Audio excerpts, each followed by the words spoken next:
Nigeria, Google, but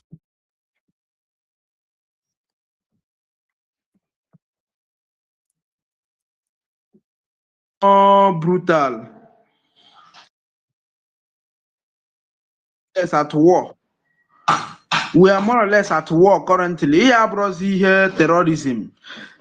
Here, Exactly. yes, here ban or terrorism. No, because what is happening in Nigeria is not what is happening in other places that are facing terrorism. You No, understand? this is actually war because This is even war. countries that are officially at war, do they lose this number of people in a day? No, not at You all. know. Not at all. And the Good people morning. don't want to Let understand. me greet the people that have just joined. Ray and Okay. Max. Good morning. I'll send you guys mic, even if it's just to say hello, and then thank you for joining in. Good morning. So, Sad Mike, sorry for cutting you short. I'm listening. Yes, thank you very much. So what I'm saying is the problem is that I don't know, Nigerians don't realize yet that look, this thing is not just about it happens here or it happens there or we all have read it as headline and people will move on. No, the thing don't pass like that. We are practically in a war in Nigeria. Nah, my dear brother, it's not even a war because you can actually use war if you have the capabilities to fight back and if you have been fighting back. Exactly. In a war, two sides takes a casualty. The question is that how many casualties have you, for instance, or Kwara people given to Fulani people? Zero casualties. We are getting conquered by violent Islam, and they are on a mission of slaughtering and killing spree of indigenous people and farmers and Christians. Trust me, as you know war, when you use war, you don't capture it. You will mislead the people. It's a terrible situation, honestly. I Mas, can't think you are of right. Oh. Mas, you are very, very correct. I Honestly. can't think of any other country in the world where indigens are killed in this number. I honestly, if anybody knows, they should tell me Even because Israel I that have is no idea. officially at war, even Israel that is officially at war, has never lose this number. Even in the total number of their casualties so far. How about now? Even Ukraine, that's been at war for how many years? Have they lost up to the number of people that Nigeria lose in a daily basis? And this is even the one that has made it to the news. At least in What Ukraine, of you can in Ukraine.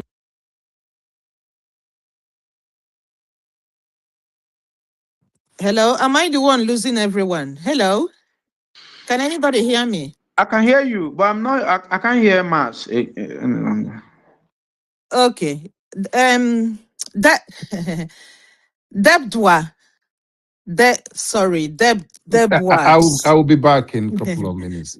No problem. Good morning. Thank you for joining us. Deb, I'll just call you Deb. It's easier. Okay, they are not talking. Good morning. Thank you. Thank you for the 100. So, Sunmind, you have the mic. I think so we don't speak over each other. We'll start taking it one by one while we wait for other people to come in. All right. Yeah. Thank you. I think Mas is having a network issue. So what I'm saying is this: Nigerians need. I don't know how we can this awareness because I think Nigerians have not realized what the reality on what is actually happening. Just like Mas explained, and it is exactly what is happening. We have people that goes about killing innocent people, innocent indigenous people, killing them for no reason. So it is a conquest. It is a jihadist conquest. And people, we are all reading these things as news. People are moving on, going their normal lives as if nothing is happening. Like we are in a country where 100 and something people are being killed in one night. And we are just reading these things as news. These are my own pains. Is it that Nigerians don't understand that there is something that is going wrong, that we are all working to our domination? I don't know, because everybody seems not to see what is happening. Because we are hearing it it is happening in Katsina, it is happening in Plateau, in Kwara. Kwara is close to Lagos, so Kwara is few hours drive to Lagos. So I don't understand what is happening. I don't understand any longer. Nigeria is in a serious siege. It's very frightening. Very, very frightening. Very, very frightening. Right. Honestly, if I say I'm not worried, then I'm lying to myself, because Kai. you wake up every day, you hear, and I heard somebody saying that this thing lasted for nearly 17 hours. Damn, 17 good hours, and there was no response at all.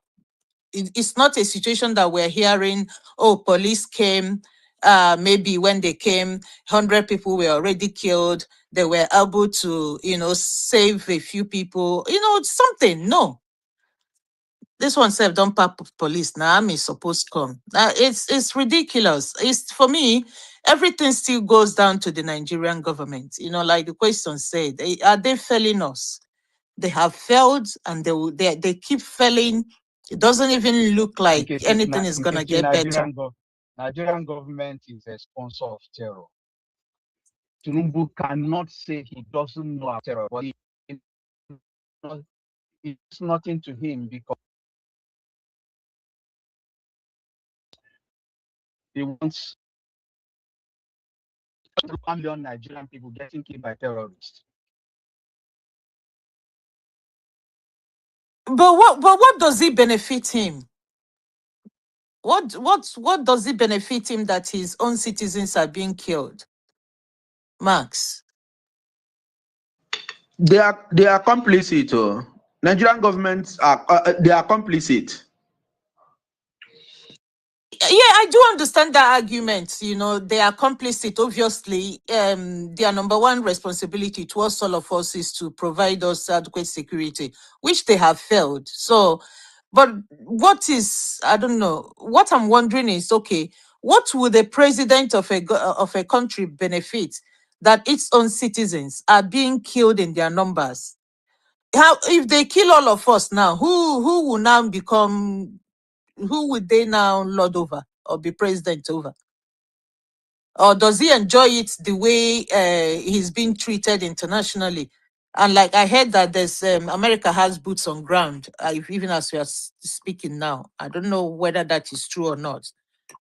So does he enjoy it when another country sort of comes to tell him what to do in his own sovereign country, sovereign import? So I don't know. I think it's just people not caring. These terrorists should know who their targets are, because when they start killing the right people, something will definitely be done. That's what My I. dear, my dear sister, see, the problem in Nigeria in times of conquering, the Fulanis and the Kanuris. Forgive me that I'm calling names, but you can't take that away from our reality in Nigeria now. The Fulanis and the Kanuris have perfected the conquering of Nigeria. They are just running it anyhow, even without coordination, and everything is working out.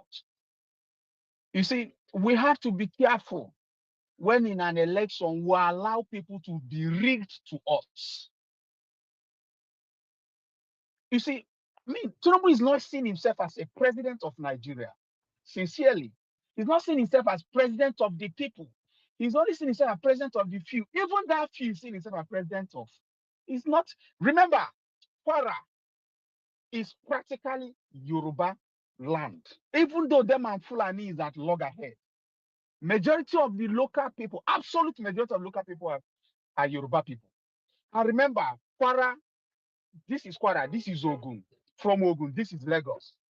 Now, don't get it wrong. Remember, there is a mass killing also in Kogi and kidnapping in Kogi. Then remember, this is Kogi, this is Enugu. You understand?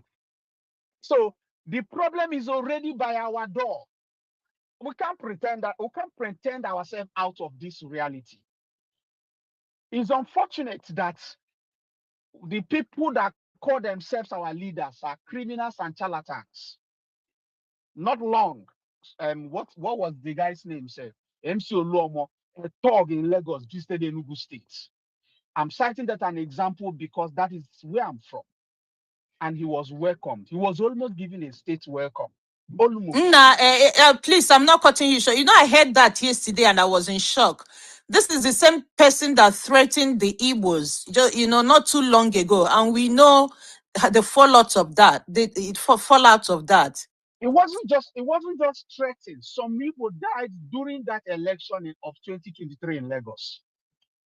He killed many Igbos now. Many Igbo people Many people died and disfigured forever in Surere area in Lagos, mainland one. You can't count it. That you know why? Peter Mbadi did not win the legitimacy of governor election in Enugu. He was rigged into power. You understand? When they rig somebody for you, the people pays a big price. The same thing that happened in Imo State with Hope Uzodinma. That is the same thing that's happening at the center as Tinubu was rigged in as a president. Do you think a president that the people gave a mandate to will actually be a president and people are getting killed like this? Tinubu cannot do anything in Kwara. He won't do anything even if they get to Lagos or if they get to Ogun State. He won't. This is pure massacre. I just don't know what we're going to do about it. I mean, what we're doing here is ranting. And guess what? This same Tinubu is missing an opportunity to become one of the most performing presidents, because you see, every bad thing ushers an opportunity to any smart leader to do the right thing. What is happening in Kwara and in Kogi? And then when you hear Kwara, it tells us it's Yoruba people. When you hear Kogi, there's also Igbo, more than 400 Igbo communities in Kogi State. The Igalamelas in Kogi State are Igbo people. They are not even hiding it. If you go there, you see their market there, say, they speak Igbo. But Max, at this point, honestly, it doesn't even matter where anybody who dies is from.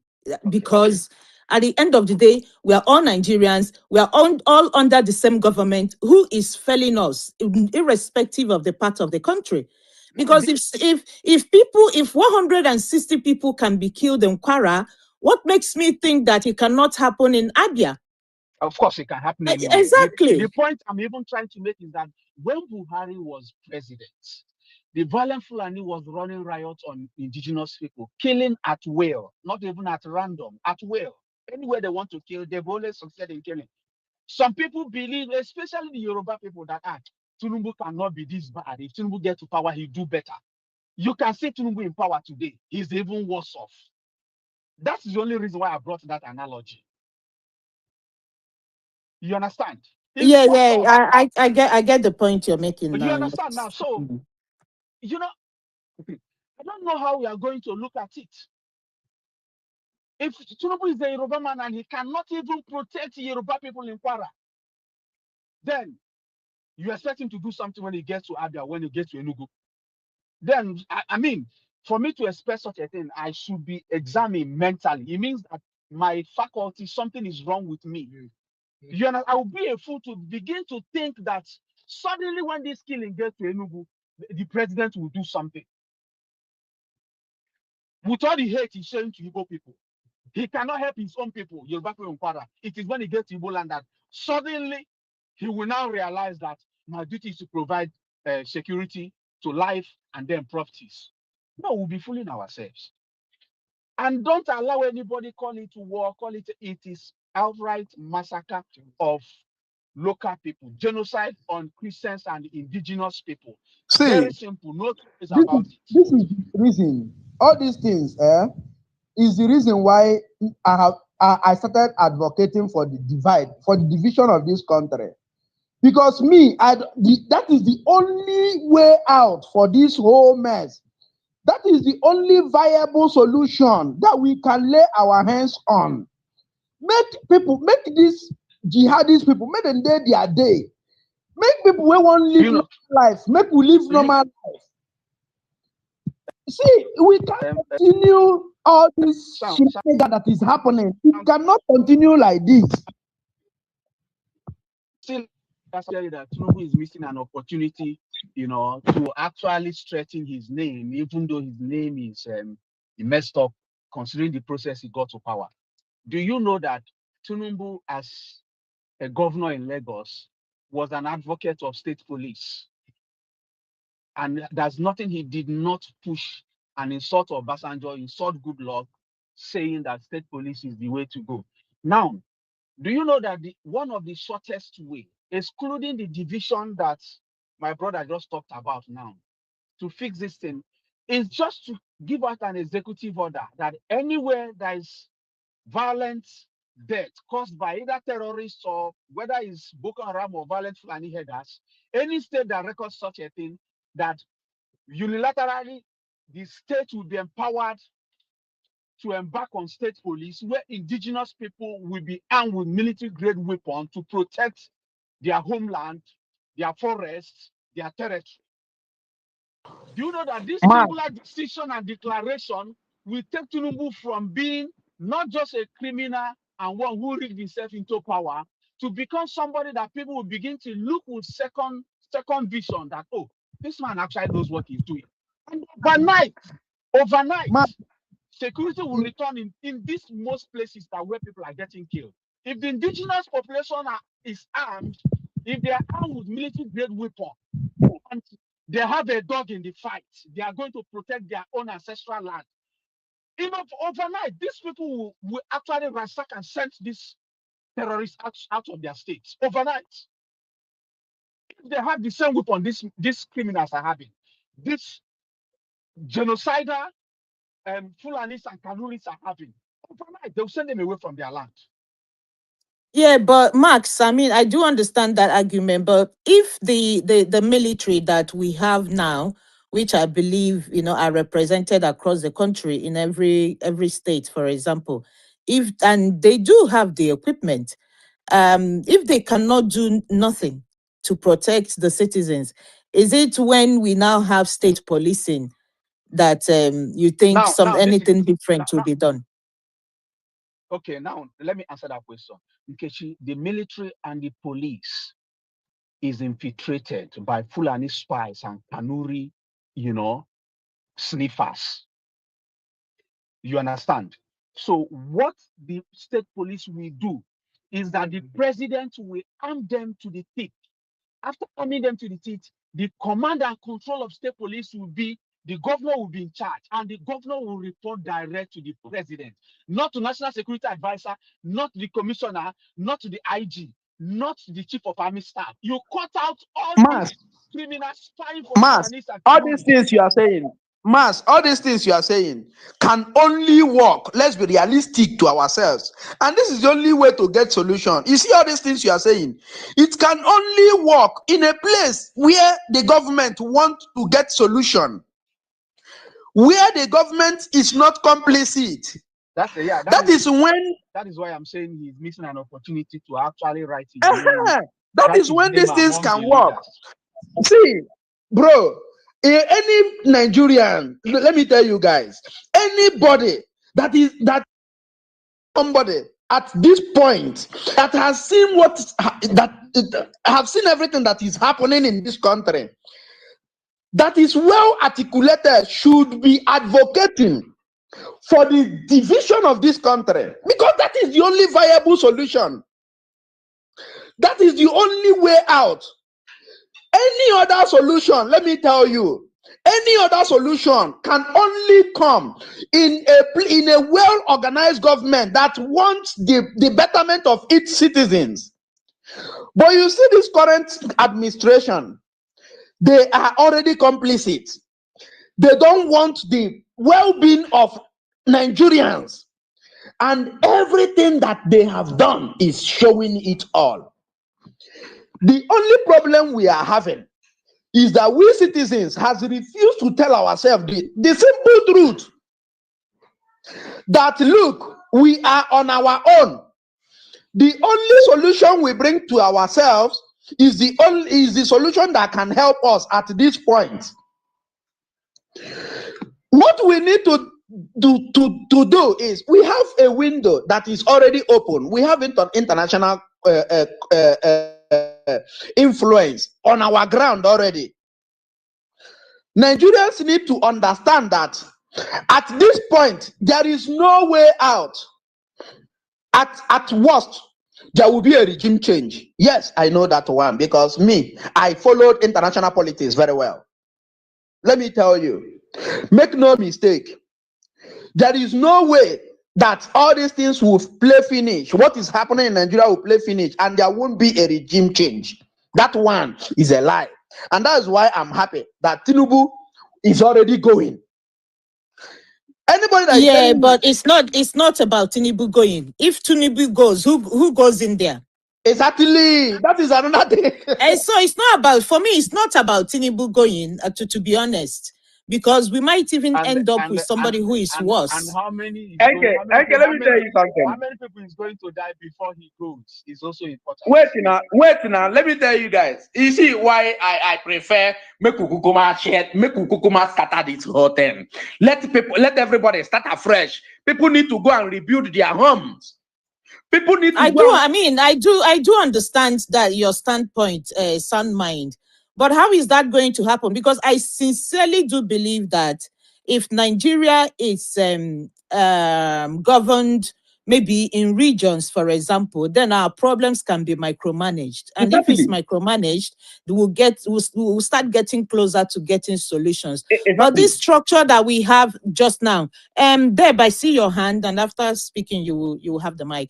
This structure that we have that just now, that everything is centered, in Abuja, for example, with a country with over 200 million people and the landmarks that we have, it's not gonna work. We will keep going round and round and round and round in circle, and people will live their life, die at 80, die at 60, die at 100, or even 120, without realizing the full potentials of their life, irrespective of wherever they come from in this country.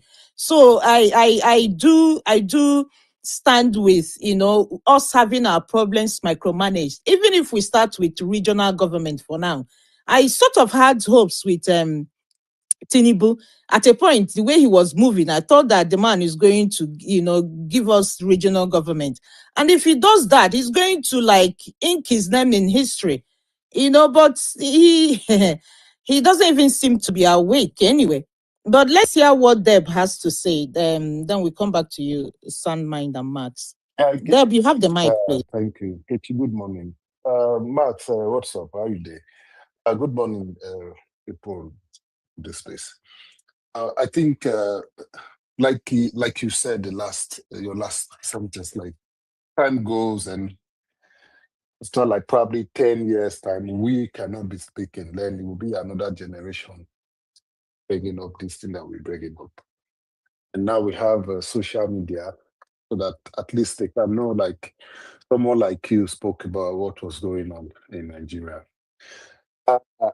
To dive back a little bit of this thing, how I kind of become more coming more into Nigerian politics. It was during Buhari regime. Then we are on this other platform called Clubhouse. And there that was when the Benue Middle Belt massacre really, really escalated. And so the videos, the pictures kind of make me more radicalized than who I am now. And imagine from Buhari, it's been 10 years now. So if you look at the space of time, from 10 years now, they have moved to Kwara now, they have moved to Ilori now. So what will happen after Tinubu tenure in another 10 years? So this is why we kind of believe for a very long time during Buhari that these people are on they are on the campaign of massacre and genocide and really conquering the regions that they think that they do not have the level to handle now. So my problem, what I'm having now is, what are we going to do? What is because we can just continue ranting just like we did on Clubhouse. And I know, like, speaking up, I'm not saying we are ranting for nothing, but I mean, like, speaking up is really good. If we wait for Tinubu will do anything. The Nigerian government will not do anything. Yeah, but Is it? Deb, if the government cannot do anything, is it me that can do something? No, I'm making a point. I'm coming there. Like, we can remember when he was asking, where are the cows, right? So he's asking, where are the cows? And from time being, I remember they labeled us secessionists. They called us every types of name when we are telling people, like, you can't have a Nigeria that is going to work the way it's being set up. You only have a Nigeria that will have its politicians with big belly, big account, private jet, and when anything happens, they are all gone. And if you want to really take care of security in a country, I can take someone to my neighborhood. He can't know my neighborhood, right? But if you take me to my neighborhood, I will know my neighborhood. So every foundation of Nigeria is totally wrong. Come to security aspect. You bring a Kaduna man to Enugu or to Benin, and you tell me that's the commissioner of police. Or you take an Ibinima, you take him to Kano, and you tell me that's the commissioner of Kano.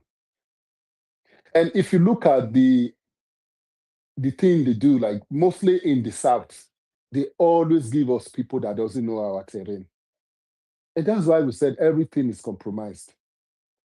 Everything is compromised. Go to our bushes, go to our farms. Everything is like under these people.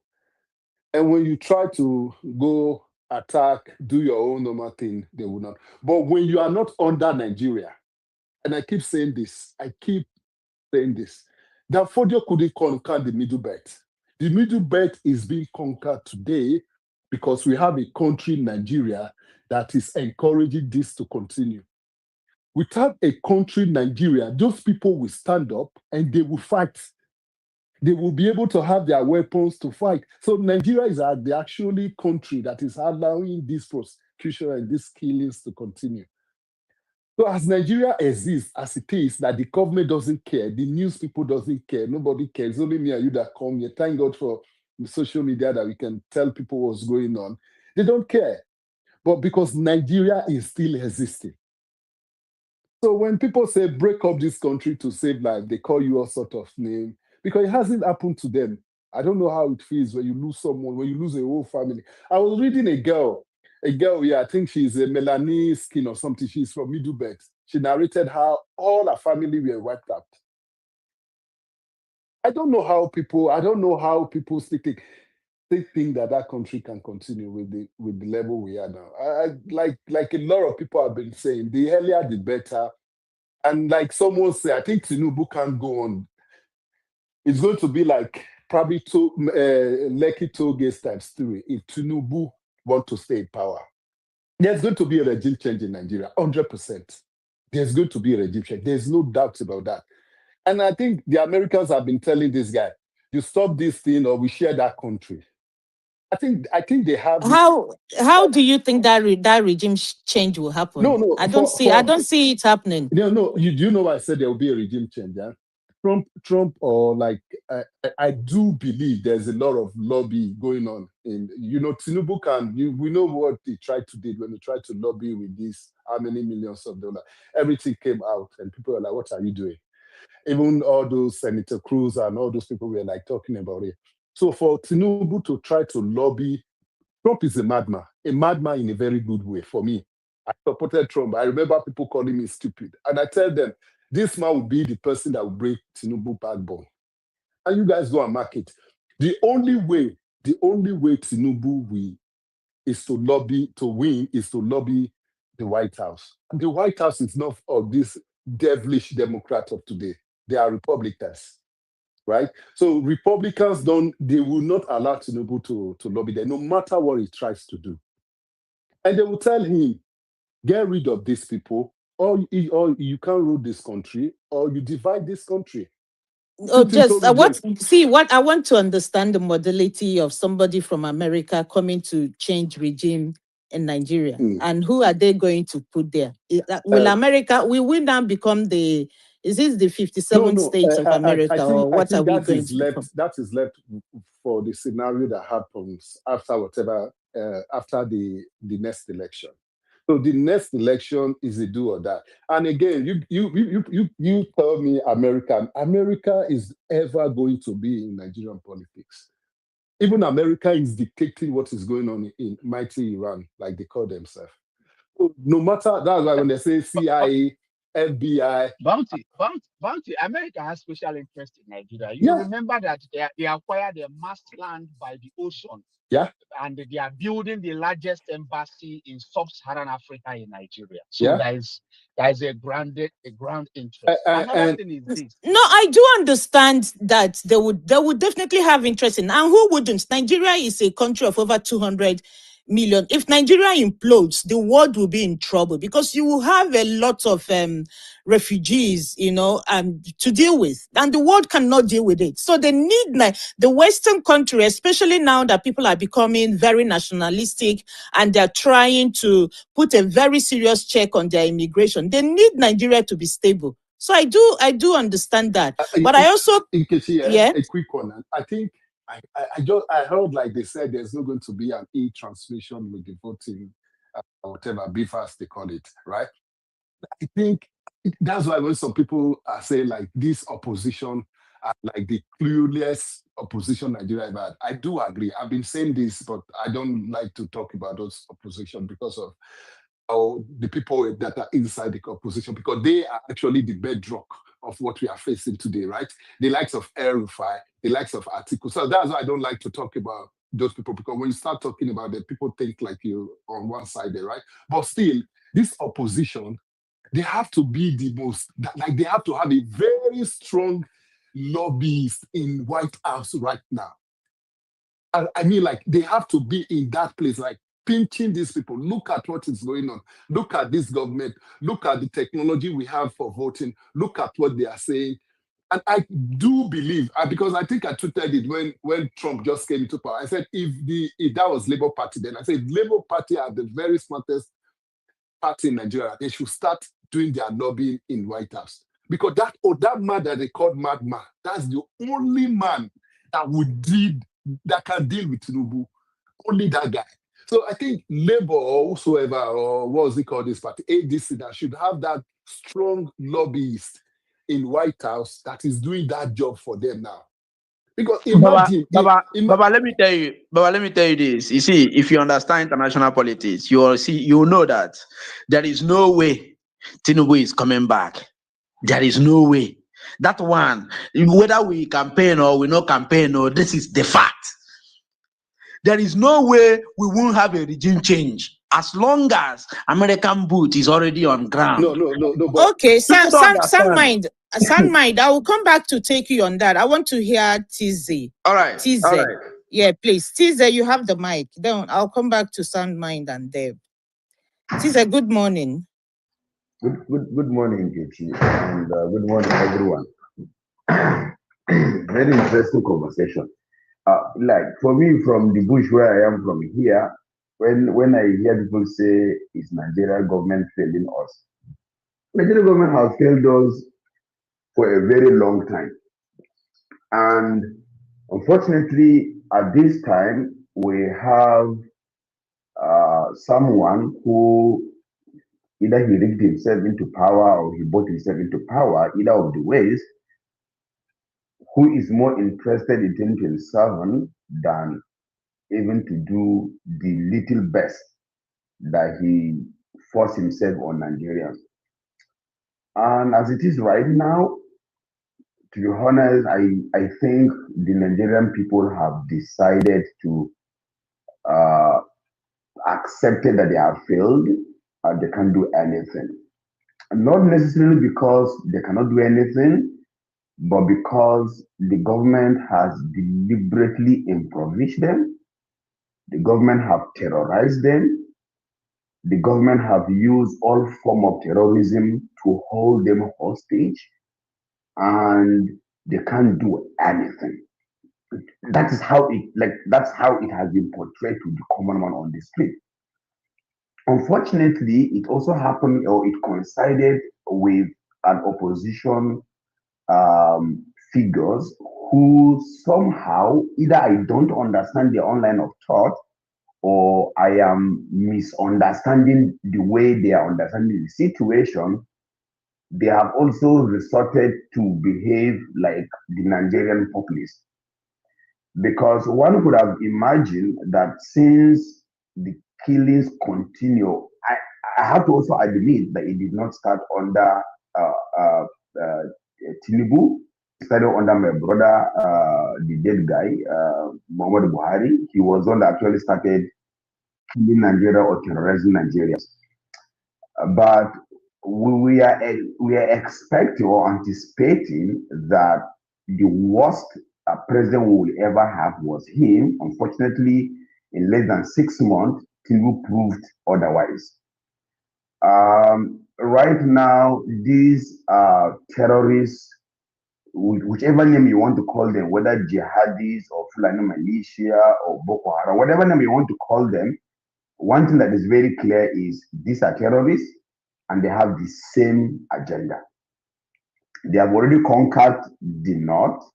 And I mean, when I mean the north, I'm referring to the northeast, the sixth state, the northeast. Now they are conquering north central and northwest. And I can say in northwest, they have already conquered northwest. It's only Kano and Jigawa that are still gambling to see if they can get off the wolves of these terrorists. Now, North Central, whether we agree or not, they are at the verge of being conquered. So obviously, in reality, the 19 northern states have been conquered by these terrorists, and they are already deploying their splitter cells in southwest and some other part of the south. And sometimes when people like us come on and say, oh, this is happening, a lot of people from the south say, oh, northerners deal with your wahala. I agree, whatever, because those who are killing, most of them are from the north. But we have forgotten that it is this same government, the APC government, under the leadership of my brother Muhammad Buhari, who imported the first set of terrorists into Nigeria 2014. And you know, if you have 3 family in 10 years, you should anticipate that family to be at least more than 6 or 7. That's what we're dealing with. The APC government brought in these terrorists 2014, and these terrorists had access to our treasury. Somehow, some persons in power funded them or oiled their terrorism, and now they have now decided to metamorphose into what we see. The killing in Kwara did not start today. It has been happening. In fact, even this 162 that was counted as of International Committee on Red Cross info, government still are claiming that only 75 were killed in Kwara. In fact, even if it is 1, you will anticipate that now you could have heard from the presidency or from the president or from the vice president.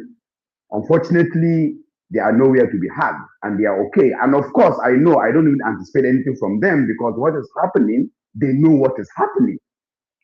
And like I said, this is one out of many killings in Kwara State. Just like what happened in Benue when people were consistently being massacred in a genocidal manner. And then one of that incident was what happened in Yalwata. And in fact, it became a national issue because somebody from Rome, which is the Pope, did mention it during till one of the services over there. If he did not mention it, nothing could have happened. And even when he mentioned it, when the president went there with his Kahoot, what happened? He did not even go to the scene. He stopped at the Benue government house and did what he did, and he went back to Abuja. So, to be honest, I think we don't need to argue whether Nigeria has failed us or not.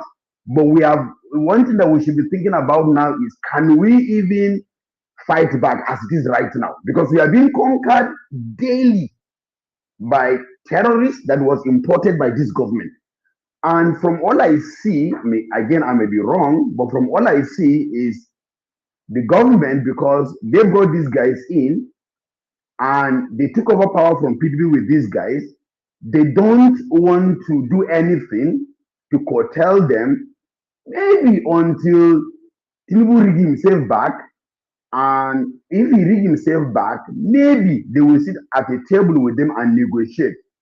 But I don't see the current government doing anything to curtail these guys. Okay, Tize, I mean, you said we have to see what do you think we can do? I honestly feel like the citizens that we are helpless at this point. What is it that you think we can do? We can do so many things. One, right now, if at all we have opposition figures, this is the time. Okay, so there are two ways to it. Either we go violently or the democratic process. Now, if you are to go by the democratic process, the opposition leaders that we have, if really they are opposition leaders, this is a time that they need to mobilize Nigerians. Myself, I'm ready to follow them. But the reason why I'm not going on the street now is because I know who is in power. If I go, he will just eliminate us and nothing will happen. But I know if the opposition leaders go out, we go behind them, the person in power cannot eliminate them. Think about it. There is no way Tinubu will deploy troops to kill Peter Obi, for example. Trust me, he will. I heard somebody say this thing early this morning, and I was laughing. Well, I'm not saying Tinubu will keep Peter Obi. Don't quote me wrong. But what I'm trying to say is that the way this country has been in the past 10 years, for example, making sure that they stifle every opposition in every way, that people cannot come out to protest. If anybody, okay, somebody, Tize, please mute your mic. Thank you. If anybody, be you Peter, be you an Atiku, be you even Shetima, comes out on the street, trust me, they are going to do what they have to do to make sure that they quash it. That is what I believe. Because what have they not done? Yes. Let me tell you, the truth is that at times we don't look at just a short history behind us. Lekki Tollgate showed what happened. If Obi or Atiku goes to this, first of all, let us even starting from seeing the leaders of the House of Fulani and Kanuri land, political leaders and traditional leaders come out and condemn this killing by their kingsmen and kingfolks. Let us see them condemn it. Because you come online, you see many of them defending it, saying there's no genocide on Christians. Okay, if there's no genocide on Christians, are there genocide on indigenous people? Do you understand? Before you now begin to talk about political opposition, before I begin to talk about, hold on, let me finish. I'll give you time.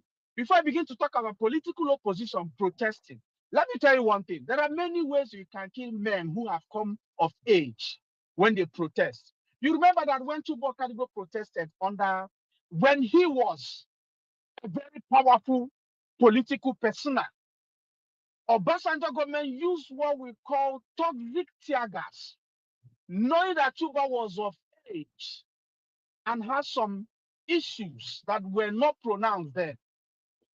After hearing the tear gas of that protest, Chuba died.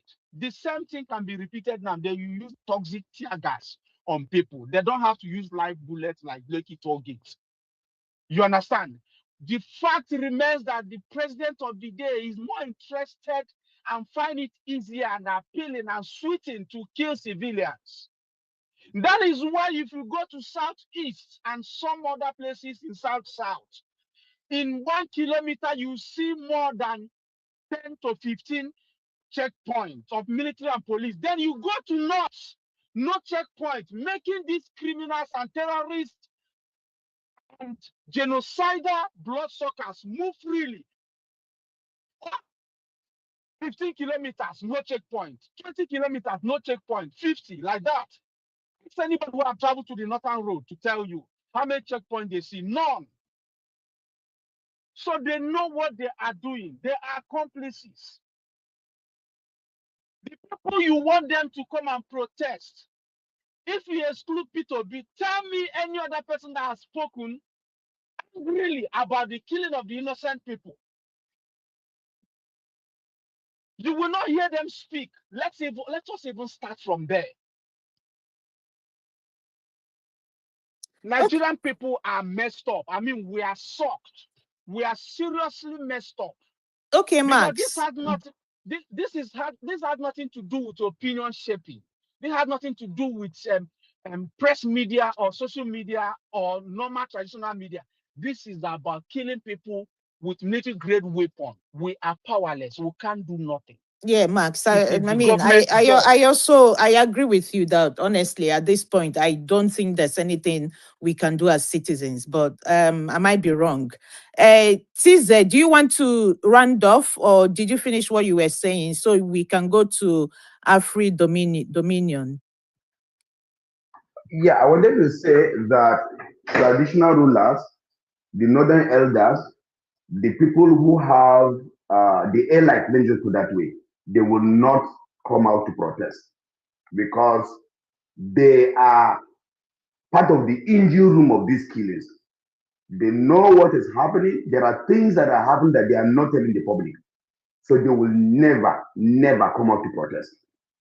Because somehow, it seems that they have something that this terrorism is giving them that we are not aware of. Then back to you, Nkechi. Thanks. Yeah, thank you so much. When we just started, when it was just Sound Mind and Max and I asked a question. I'm like, okay, what is the government benefiting, or Tinubu now, for President Tinubu, for example? What is it that he's benefiting from his citizens being killed, in their numbers like this? But well, I guess time will tell. Afri Dominion, you have the mic, please. After that, we go to Polonium. Thank you so much.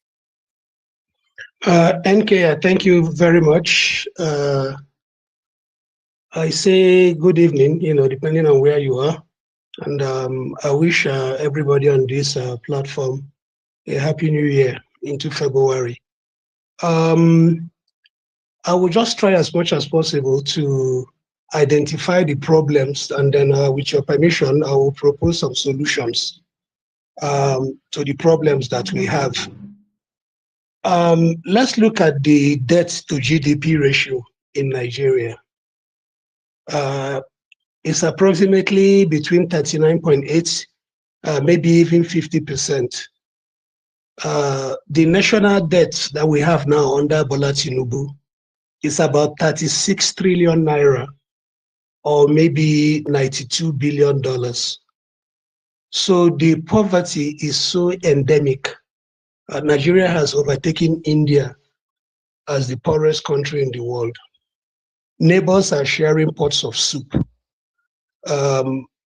This government has failed our people very deliberately. The government has failed very woefully.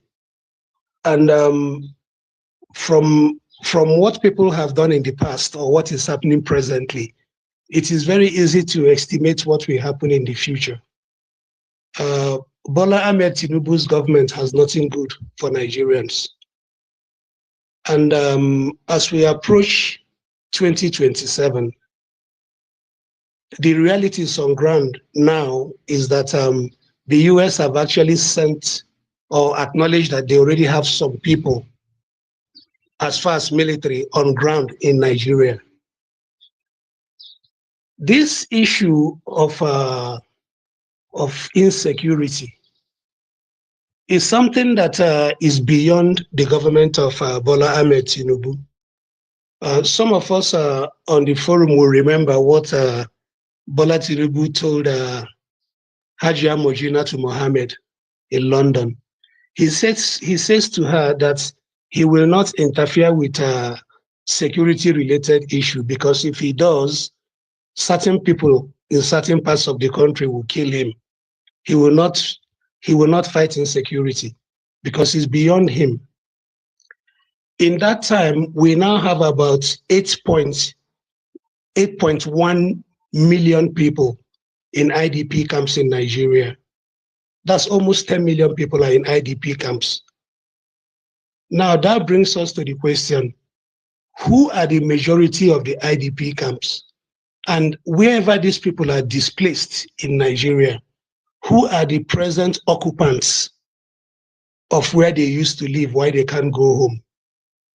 What is the religion of people who displace other people in the Benue Valley, in the Jos Plateau? Everybody that is displaced, who are the present occupants of their land? It is the Fulani. And why have the lands been renamed from what the original names of these places are, where people are displaced from? Why is it that government doesn't say anything about people who have been displaced, the entire 8 million of them? Why is government not saying anything? Why is there a conspiracy of silence when people are chased out of their ancestral lands and other people from a particular religion take over their lands and rename it, and nobody says anything? Now, this insecurity, this forced Islamization, let's call it what it is, this forced northernization has now gone into Oyo State currently. So it's from the northeast to the northwest into the middle belt. Now is going towards southwest of Nigeria, and nothing is happening. So there is a deliberate effort on the part of this government to forcefully Islamize all of Nigeria, to forcefully northernize Nigeria like they have done to the civil service. Sorry, a question just came to my mind, so maybe you can answer it as you're giving your submission.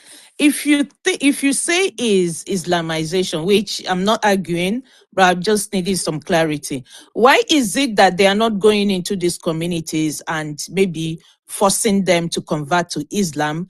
If you refuse, you get killed, and then if you accept, you're spared. That is not what they are doing. But what they are doing is to go clear off a community and just kill probably everyone on site and take over that community themselves.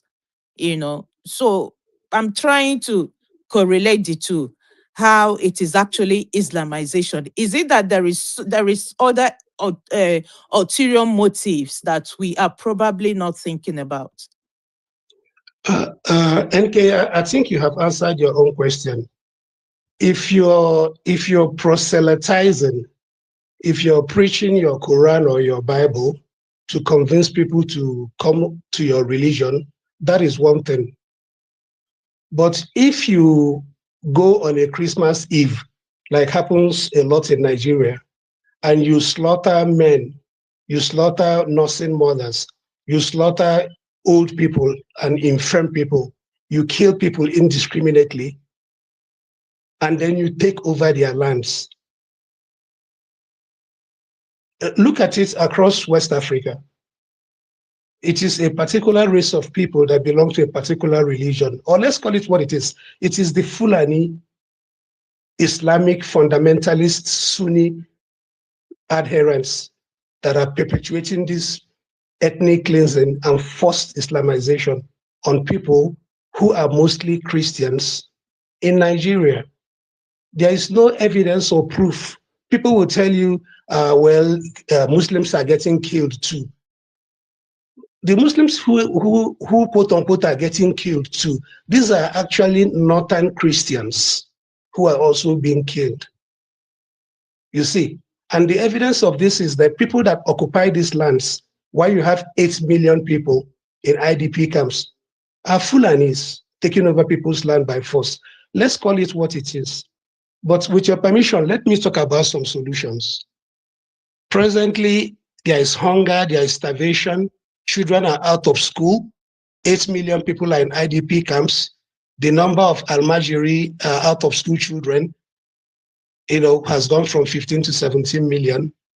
So what to do is to renegotiate Nigeria, because the way it currently stands, Bola Tinubu is too sick to do anything.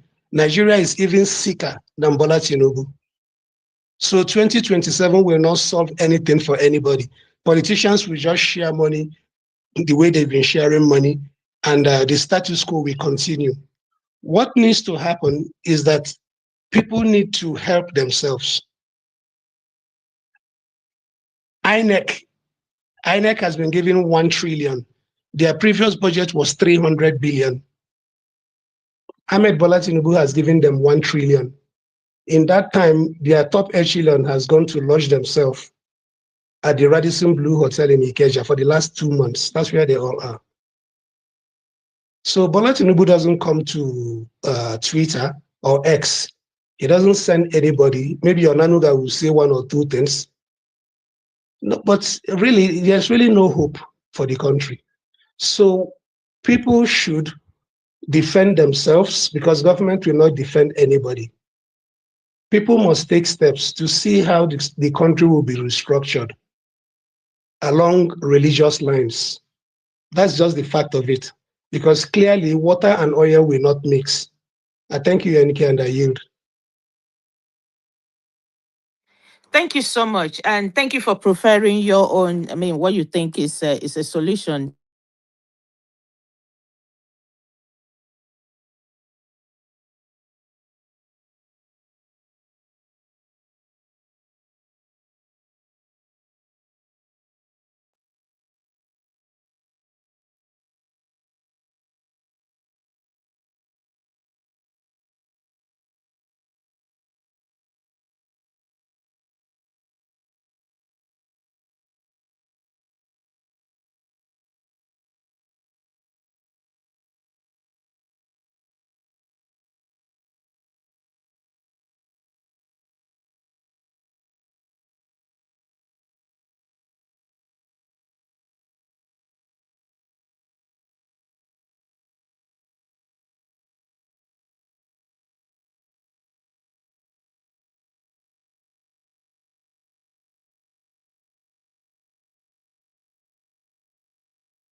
people like us come on and say, oh, this is happening, a lot of people from the south say, oh, northerners deal with your wahala. Call it what it is. Call it what it is. But with your permission, This is a time that they need to mobilize Nigerians. Myself, I'm ready to follow them. But the reason why I'm not going on the street now is because I know who is in power.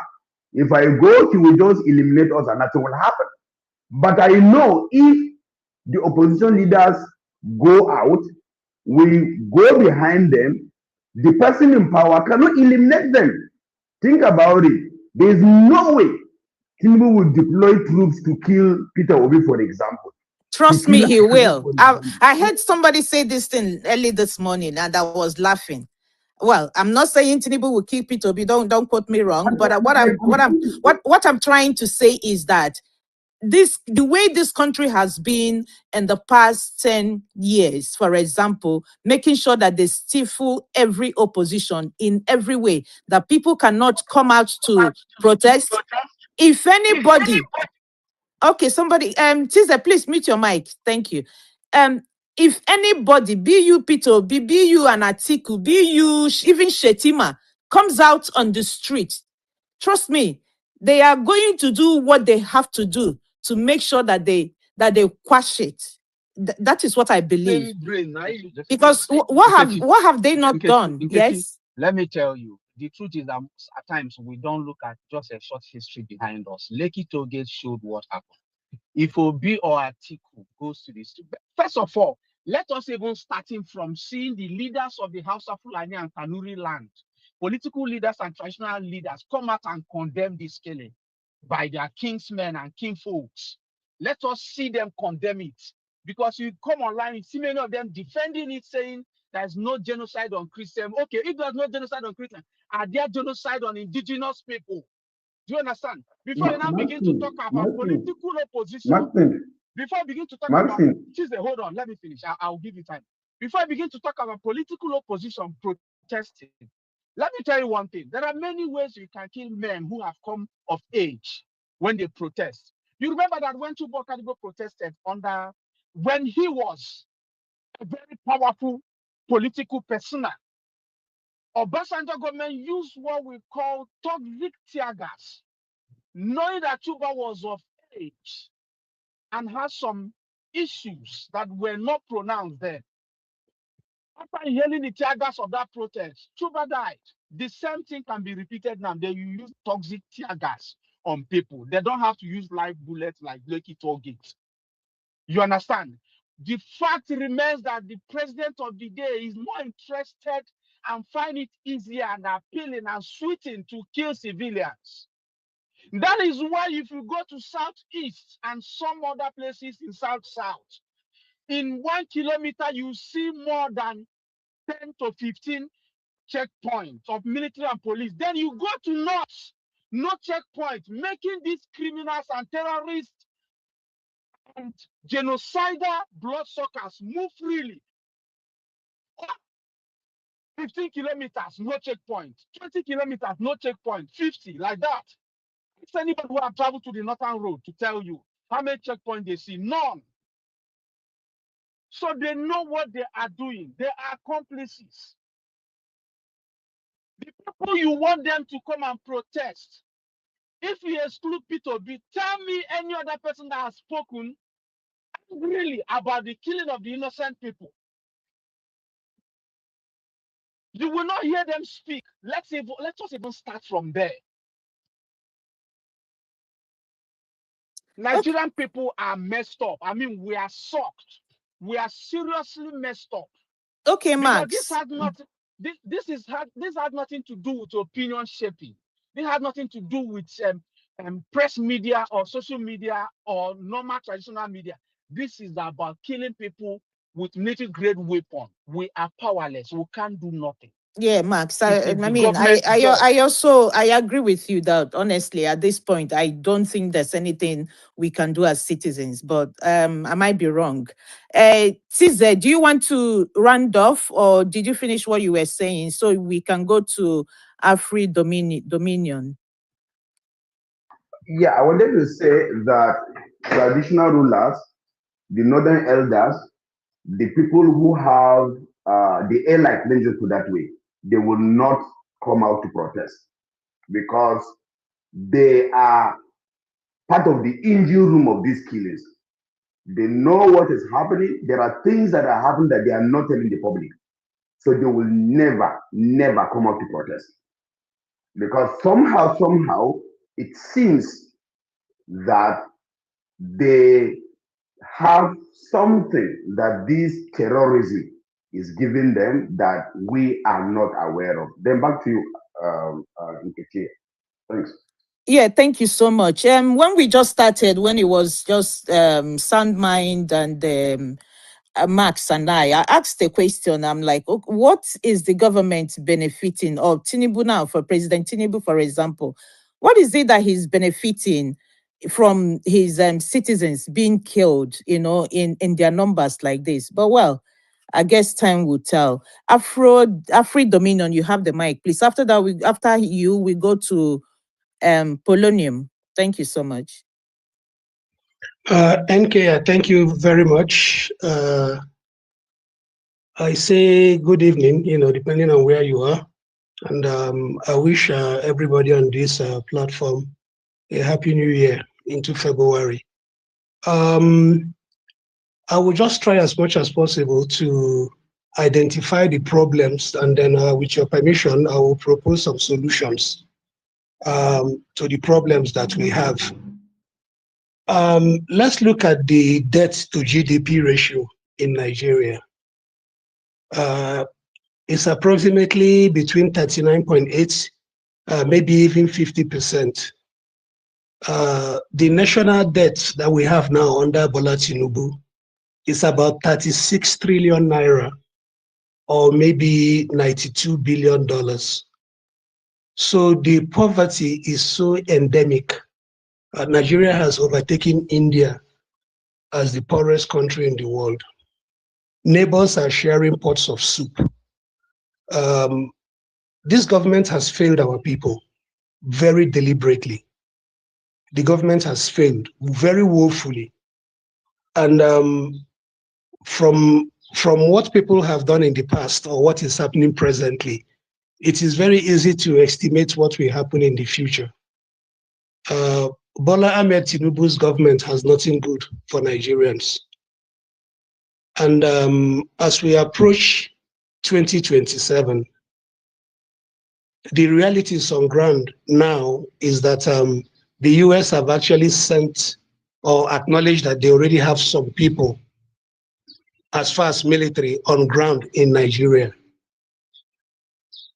This issue of insecurity is something that is beyond the government of Bola Ahmed Tinubu. Some of us on the forum will remember what Bola Tinubu told Hajia Mojina to Mohammed in London. He says to her that he will not interfere with security-related issue, because if he does, certain people in certain parts of the country will kill him. He will not fight insecurity because it's beyond him. In that time, we now have about 8.1 million people in IDP camps in Nigeria. That's almost 10 million people are in IDP camps. Now that brings us to the question, who are the majority of the IDP camps? And wherever these people are displaced in Nigeria, who are the present occupants of where they used to live, why they can't go home? What is the religion of people who displace other people in the Benue Valley, in the Jos Plateau? Everybody that is displaced, who are the present occupants of their land? It is the Fulani. And why have the lands been renamed from what the original names of these places are, where people are displaced from? Why is it that government doesn't say anything about people who have been displaced, the entire 8 million of them? Why is government not saying anything? Why is there a conspiracy of silence when people are chased out of their ancestral lands and other people from a particular religion take over their lands and rename it. And nobody says anything. Now, this insecurity, this forced Islamization, let's call it what it is, this forced northernization has now gone into Oyo State currently. So it's from the northeast to the northwest into the middle belt. Now is going towards southwest of Nigeria, and nothing is happening. So there is a deliberate effort on the part of this government to forcefully Islamize all of Nigeria, to forcefully northernize Nigeria like they have done to the civil service. Sorry, a question just came to my mind, so maybe you can answer it as you're giving your submission. If you say is Islamization, which I'm not arguing, but I'm just needing some clarity, why is it that they are not going into these communities and maybe forcing them to convert to Islam? If you refuse, you get killed, and then if you accept, you're spared. That is not what they are doing. But what they are doing is to go clear off a community and just kill probably everyone on site and take over that community themselves. So I'm trying to correlate the two, how it is actually Islamization. Is it that there is other ulterior motives that we are probably not thinking about? NK, I think you have answered your own question. If you're proselytizing, if you're preaching your Quran or your Bible to convince people to come to your religion, that is one thing. But if you go on a Christmas Eve, like happens a lot in Nigeria, and you slaughter men, you slaughter nursing mothers, you slaughter old people and infirm people, you kill people indiscriminately, and then you take over their lands. Look at it across West Africa.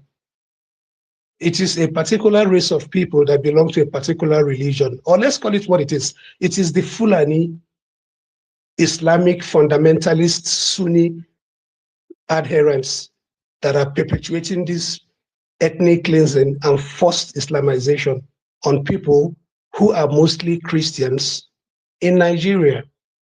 There is no evidence or proof. People will tell you, Muslims are getting killed too. The Muslims who quote unquote are getting killed too, these are actually northern Christians who are also being killed. You see, and the evidence of this is that people that occupy these lands, while you have 8 million people in IDP camps, are Fulanis taking over people's land by force. Let's call it what it is. But with your permission, let me talk about some solutions. Presently, there is hunger, there is starvation, children are out of school, 8 million people are in IDP camps. The number of Almajiri out of school children, has gone from 15 to 17 million.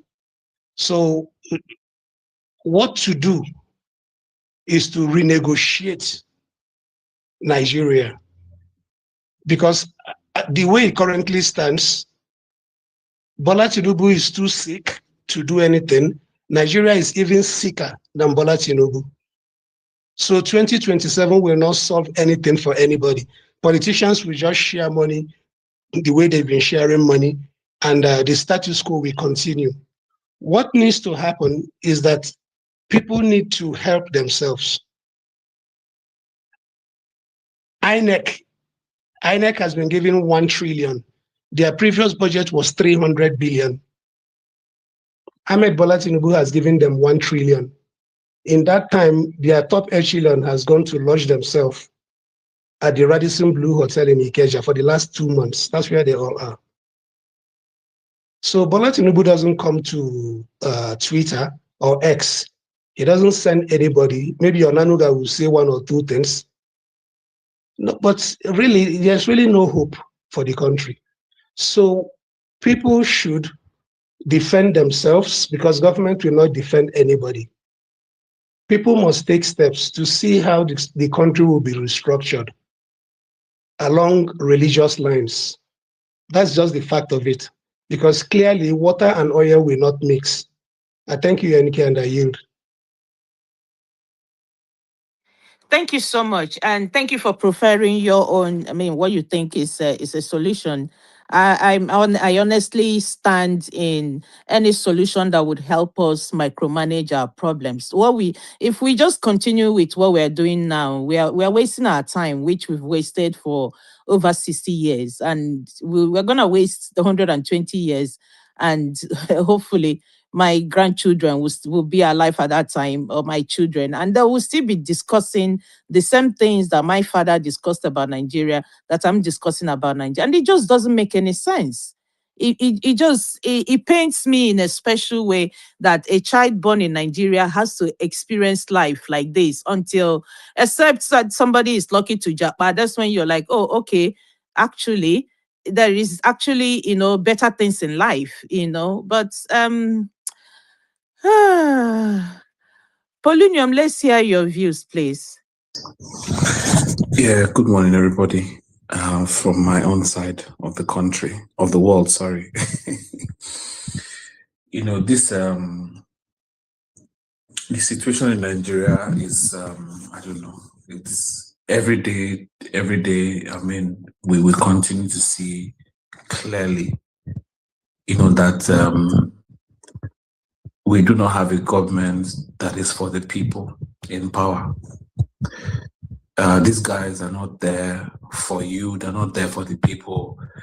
And so therefore, the things that really matters to the people, it's not any part of their business. These guys are here for headlines, they're here to enrich themselves, they're here to, for photo ops and every other thing that is, that will tend to whitewash, and fan people's ego. It's unfortunate. I mean, this is a privileged conversation. I recently had a personal meeting with one of the people in power at the moment, and when I left that meeting, a lot of the things, my perspective changed. What do I mean? One of the conversations we had, and was a question I brought up, was what the government was doing to tackle insecurity in the country. And the answer I got gave me all the things that I just wanted to know. This present government does not, I mean, somebody brought it up here, and rightly so. I mean, the very man said that if he tries to stop it, he will be killed. That was his statement before he became president, and that sentiment still prevails. But sometimes when I hear the news, I try to look beyond the news. What do I mean? When this conversation was escalated globally, we had a very strong backlash that, it is not Christians that are being killed, that Muslims are also, in fact, more Muslims have been killed. It's not an Islamic war. The targets are not Christians, blah, blah, blah, blah, blah. We had all those things. Within that period, if you look at the news, if you notice what happened, we started seeing several instances of attacks on mosque. One or two. The recent one that just happened was, I think, last month. This is February. Last month, where we heard, there was a bombing in a church or in a mosque, and several people, were killed. I think about the number was under 10, about 5 or 6. When this conversation began globally, we started seeing pockets, 1 or 2 attacks on these other institutions, just to buttress the narrative. As soon as I saw the one that happened last month, I said to myself, this is a trigger. Watch what's going to happen. And since then, we have had 170 kidnaps in Christian communities and Christian schools. We have had massacres of Christians. Somebody is playing a very dangerous game. Somebody, a group of people are manipulating the stories. A group of people are trying to checkmate stories. A group of people are funding this thing. Our neighbors, the Sudanese, are at war at the moment. And a few of the countries that have been named as sponsors of that conflict, your president has visited one of them. Your president is handing over security data, because it's called Security Defense Partnership, with some of the countries that are arming these people. Have you stopped to wonder where the people who are killing Nigerians are getting their arms from? Have you stopped to wonder why it is such a smooth process? These are things that you look at that is not in the news, that when you look at it, you can trace. Unfortunately, our people are continued. And you know, when this, sometimes I try not to play politics with security, because it affects, you know, it tends to affect everybody, or it doesn't help. It's not a solution. But then when you sit down and look at a government that his arms and legs are tied, at the end of the day, what they will simply do is do what is sufficient to make the headlines.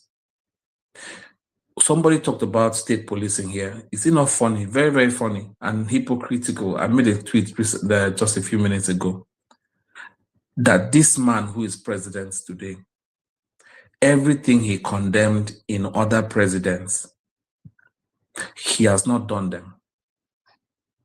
And the things he opposed in other presidents are the things that he's using today to claim the good guy.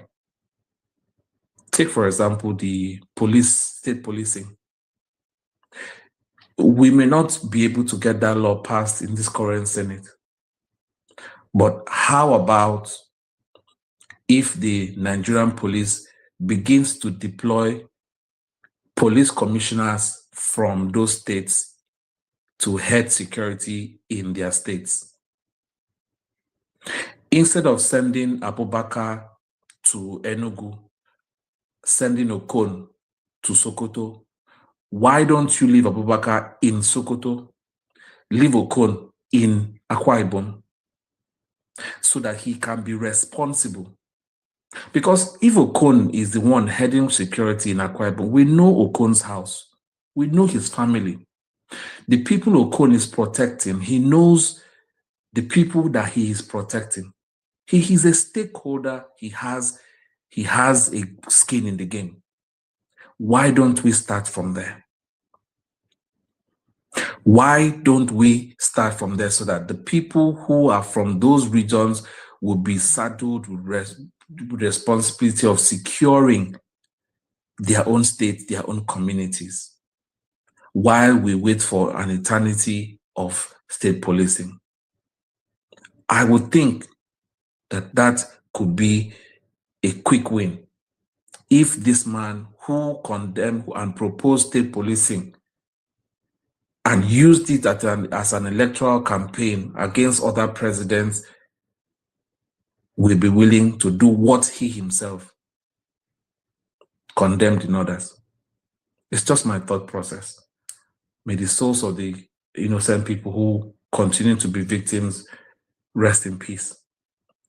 Finally, yeah, before you finalize, I have a question I wanted to ask you, because I heard you, or rather I hear you when you say, please could you mute, just so we don't have feedback. Thank you so much. I hear you when you say that President Tinubu, obviously, it's out there. It's not like you were making it up. That he said that if he tackles, I'm paraphrasing now, if he tackles security, if he delves into that, that he's going to be eliminated. And then you had, a few of the things that you said could make us understand that there are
if he delves into that, that he's going to be eliminated.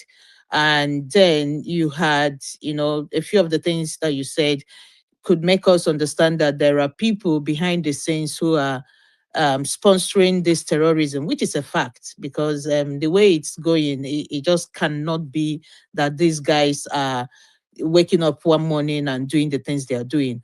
So there's actually something that is backing them up, within Nigeria.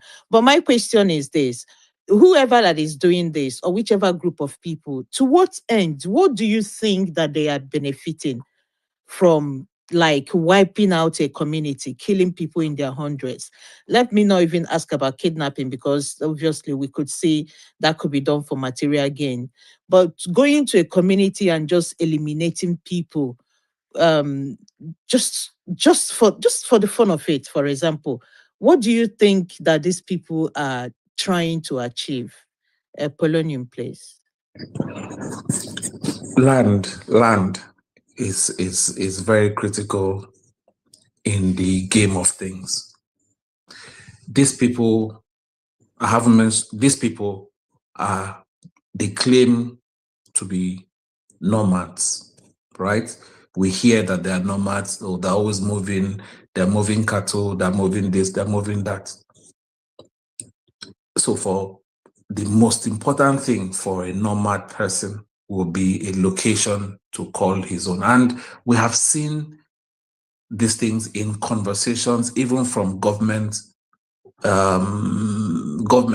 Take, for example, one of Katsina State government, when they had a parley with terrorists and kidnappers and all these people, they said it was because they don't have schools, they have no hospitals, they have no basic infrastructure. They compared the outcome and what they wanted for these people to be the same thing package that was given to Niger Delta militants. We have heard these things in conversations. So when a government comes out and tells you, oh, the reason why they are killing people is because they don't have schools and hospitals, and yet we see that because these things are in the news, we see that a government paid a particular group of people $17 million. $17 million was not used to build hospital. It was not used to build schools. Rather, it was used to arm people to attack other communities and sack them and rename those communities. So that's something for us to look at there. And the ancient stories of, somebody who brought Islam to Nigeria, this part of Africa, and wants to take that Islam to the sea, which is in my own community down south. So because these people are not known, we cannot clearly articulate their agenda. Why do I say so? We know the agenda of Boko Haram. They started from ab initio to say it. We are against Western education. Now, if a Muslim group, if an Islamic group forms an agenda and their purpose is to eradicate Western education,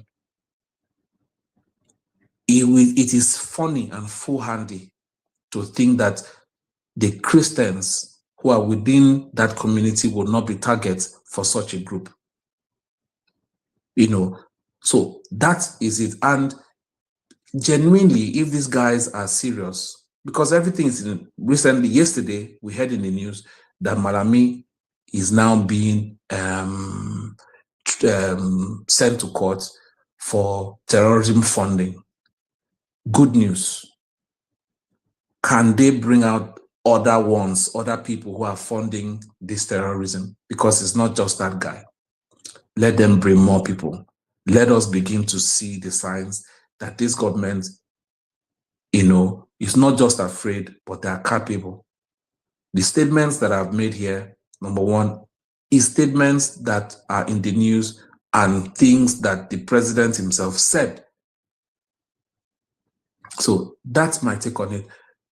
We cannot say we do not have concrete evidence to say this is their main reason for sacking communities, but it can be deduced based on previous conversation, historical facts, and conversations that has emanated from the governments themselves. So that's my answer for that. Thank you for giving me the opportunity, and I just hope that I wanted to say something. Yes, finally, I think that the solution to helping to reduce, because it's a war, it's for the communities to defend themselves. And any governor who comes out and cries foul does not know the power that they have. These are governors that will spend 3 billion to buy luxury cars for local governments. These are governors that have immunity to do anything they want in their regions. So to think that such people, and the beautiful thing is they have all moved to APC, 31 governors. So how can you be in the ruling party with the protection that being in APC gives you? We can see the case of Fubara. With the protection that being in APC gives you, you are a state governor, you have immunity, and you cannot provide the security apparatus that your people need to defend yourself. The governors are complicit, they're part of the problem. And like I said when I started, these people do not really care about the people. This is politics for the man in power, and the people will continue to be victims. So at this point, the people need to stand up, find a way to defend themselves, and collectively, perhaps one day, the people of Nigeria will know it is time to take back your country. Thank you. Thank you so much, Polonium. I mean, I stand with you when you say that these people, they don't care, because nothing in their body language, nothing in their actions show that they care about the citizens. And sometimes I worry and I think, is it because of our numbers in Nigeria that they feel like even if 1 million people get killed, it won't make any difference? There's still too many people.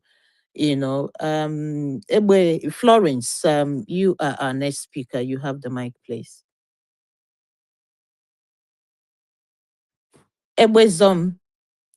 Sorry, Ebwezom of Florence, please, you have the mic.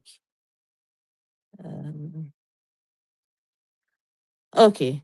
I don't know, maybe she's not here yet. So, Sunmind, you have the mic, please. I know you were saying something earlier.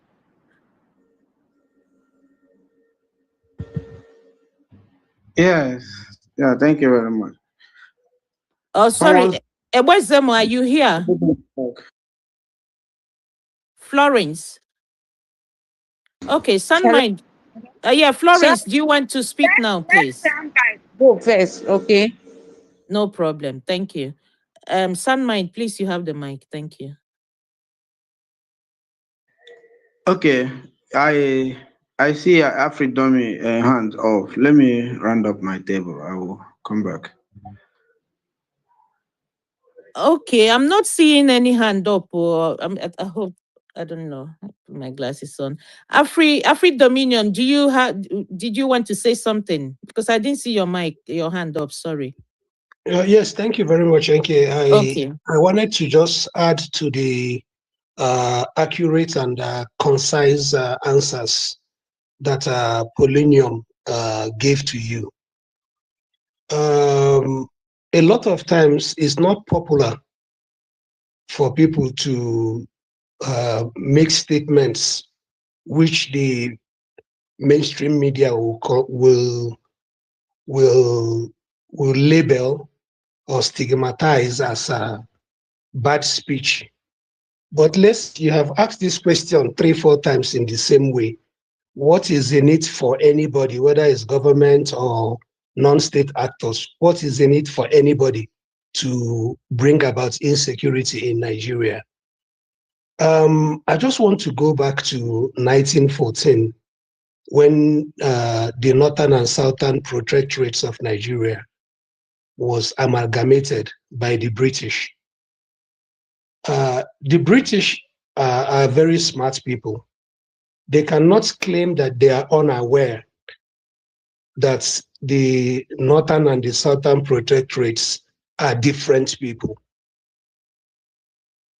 The core north of Nigeria and the southern part of Nigeria, and when I say the south, in this case, I also include the middle belt, which have come out unanimously to let everybody know that they are not northerners.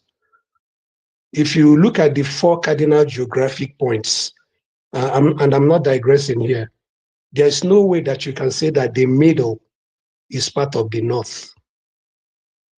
You see, there is no such thing as north central. This idea of north central is people who are trying to claim land. The middle belt is not part of the north of Nigeria. And as part of the fraud of 1914, the British included the middle belt, calling them north central, so that the northern part will have a bigger population and enforce themselves and their political will on the rest of the country. But abstractly and specifically stated, to answer your question in terms of what does anybody have to gain by destabilizing Nigeria, you have people in the core north of Nigeria, and in this case, I will use 2 people as example. I will use Governor Bala Mohammed, the present governor of Bauchi State, a state that is 50% Christian, by the way, as an example. I will also use the former governor of Kaduna State, Nasir El-Rufai, as another example of the consensus of opinion by the northern part of the country to, by force, Islamize the rest of Nigeria. Bala Mohammed's state commissioner of finance has been arrested in Abuja. He has been in DSS custody for the last 7 months. What was he arrested for? Nkechi, he was arrested for making about 50 million US dollars available. 50 million US dollars available. This is Bauchi State money from the Federation account, an account that is funded from the oil resources from the southern part of Nigeria. He made 50 million US dollars available to terrorists to continue their jihad against the rest of the country. That's why he was arrested by DSS. You see. And this is not me saying, it's in the public domain. And keep in mind, about 3-4 years ago, Bola Mohammed, he was once minister of the Federal Capital Territory. He was the person that says that all the Fulanis from their origin in Futajalon, in Guinea and Senegal and Mali, that every Fulani in West Africa has a home in Nigeria. You understand? Now, as part of this Fulanization agenda,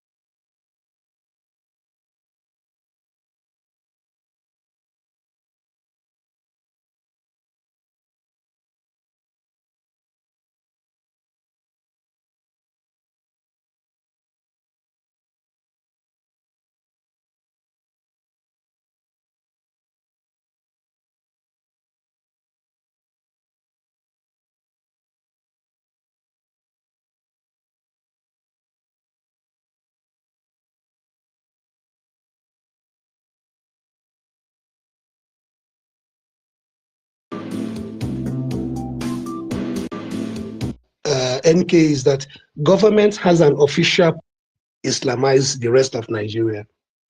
Bola Mohammed's Islamize the rest of Nigeria. Bola Mohammed's State Commissioner of Finance has been arrested in Abuja. He has been in DSS custody for the last 7 months. What was he arrested for? Nkechi, he was arrested for making about 50 million US dollars available.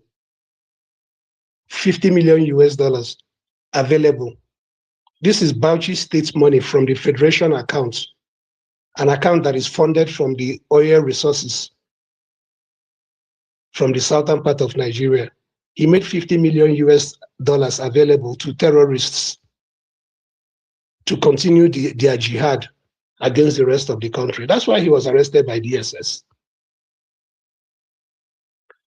You see? And this is not me saying, it's in the public domain. And keep in mind, about 3-4 years ago, Bola Mohammed, he was once minister of the Federal Capital Territory. He was the person that says that all the Fulanis from their origin in Futajalon, in Guinea and Senegal and Mali, that every Fulani in West Africa has a home in Nigeria. You understand?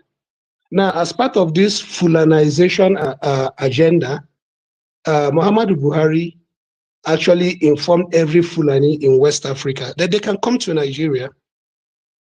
They can come to Nigeria, get an ID, get an NIN, even BVN, and become Nigerians.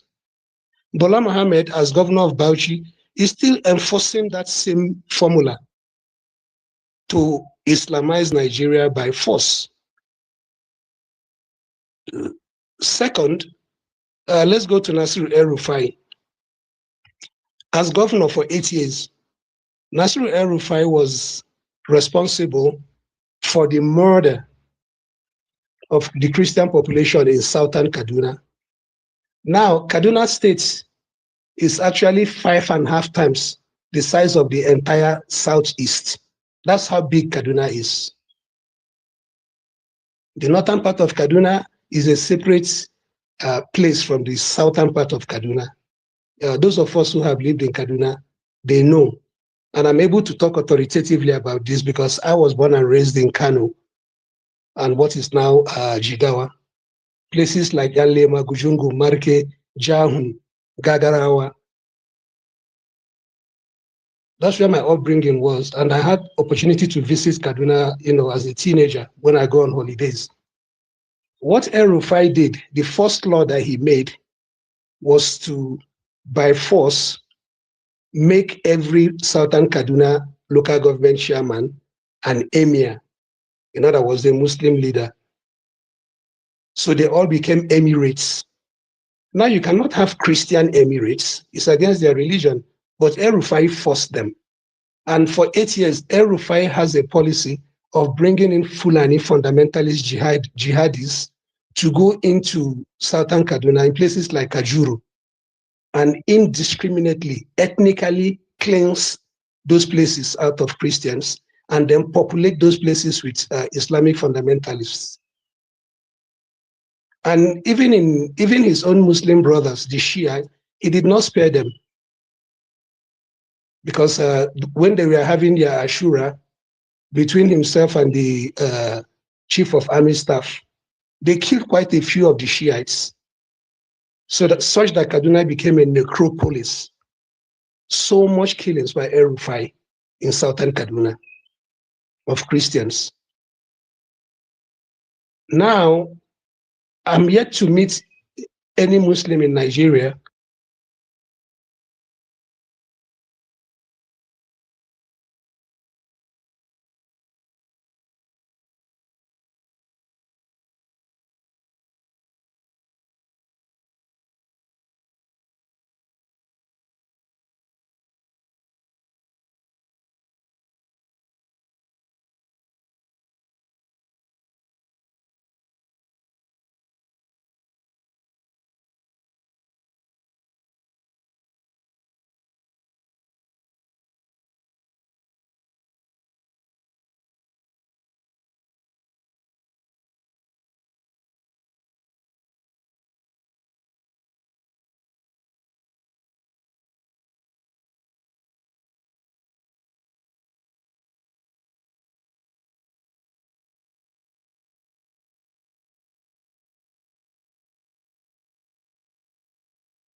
southern Kaduna, in places like Kajuru, and indiscriminately, ethnically cleanse those places out of Christians and then populate those places with Islamic fundamentalists.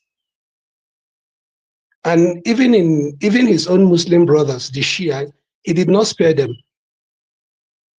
Because when they were having their Ashura, between himself and the chief of army staff, they killed quite a few of the Shiites. So that such that Kaduna became a necropolis. So much killings by El-Rufai in southern Kaduna of Christians. Now, I'm yet to meet any Muslim in Nigeria who doesn't believe what the Sultan of Sokoto told them on the 12th of October, 1960. Just a week and a half after the independence. It's a very popular YouTube video.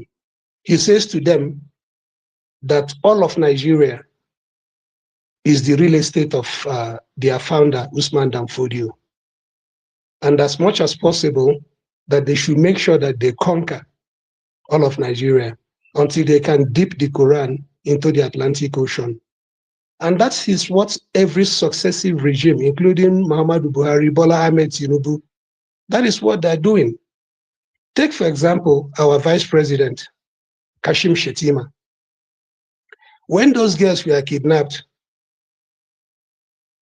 in Borno State, the Chibok girls, when they were kidnapped, on the way that they were on their way to being transported, where they were being hidden, they passed through his house. He was governor at that time.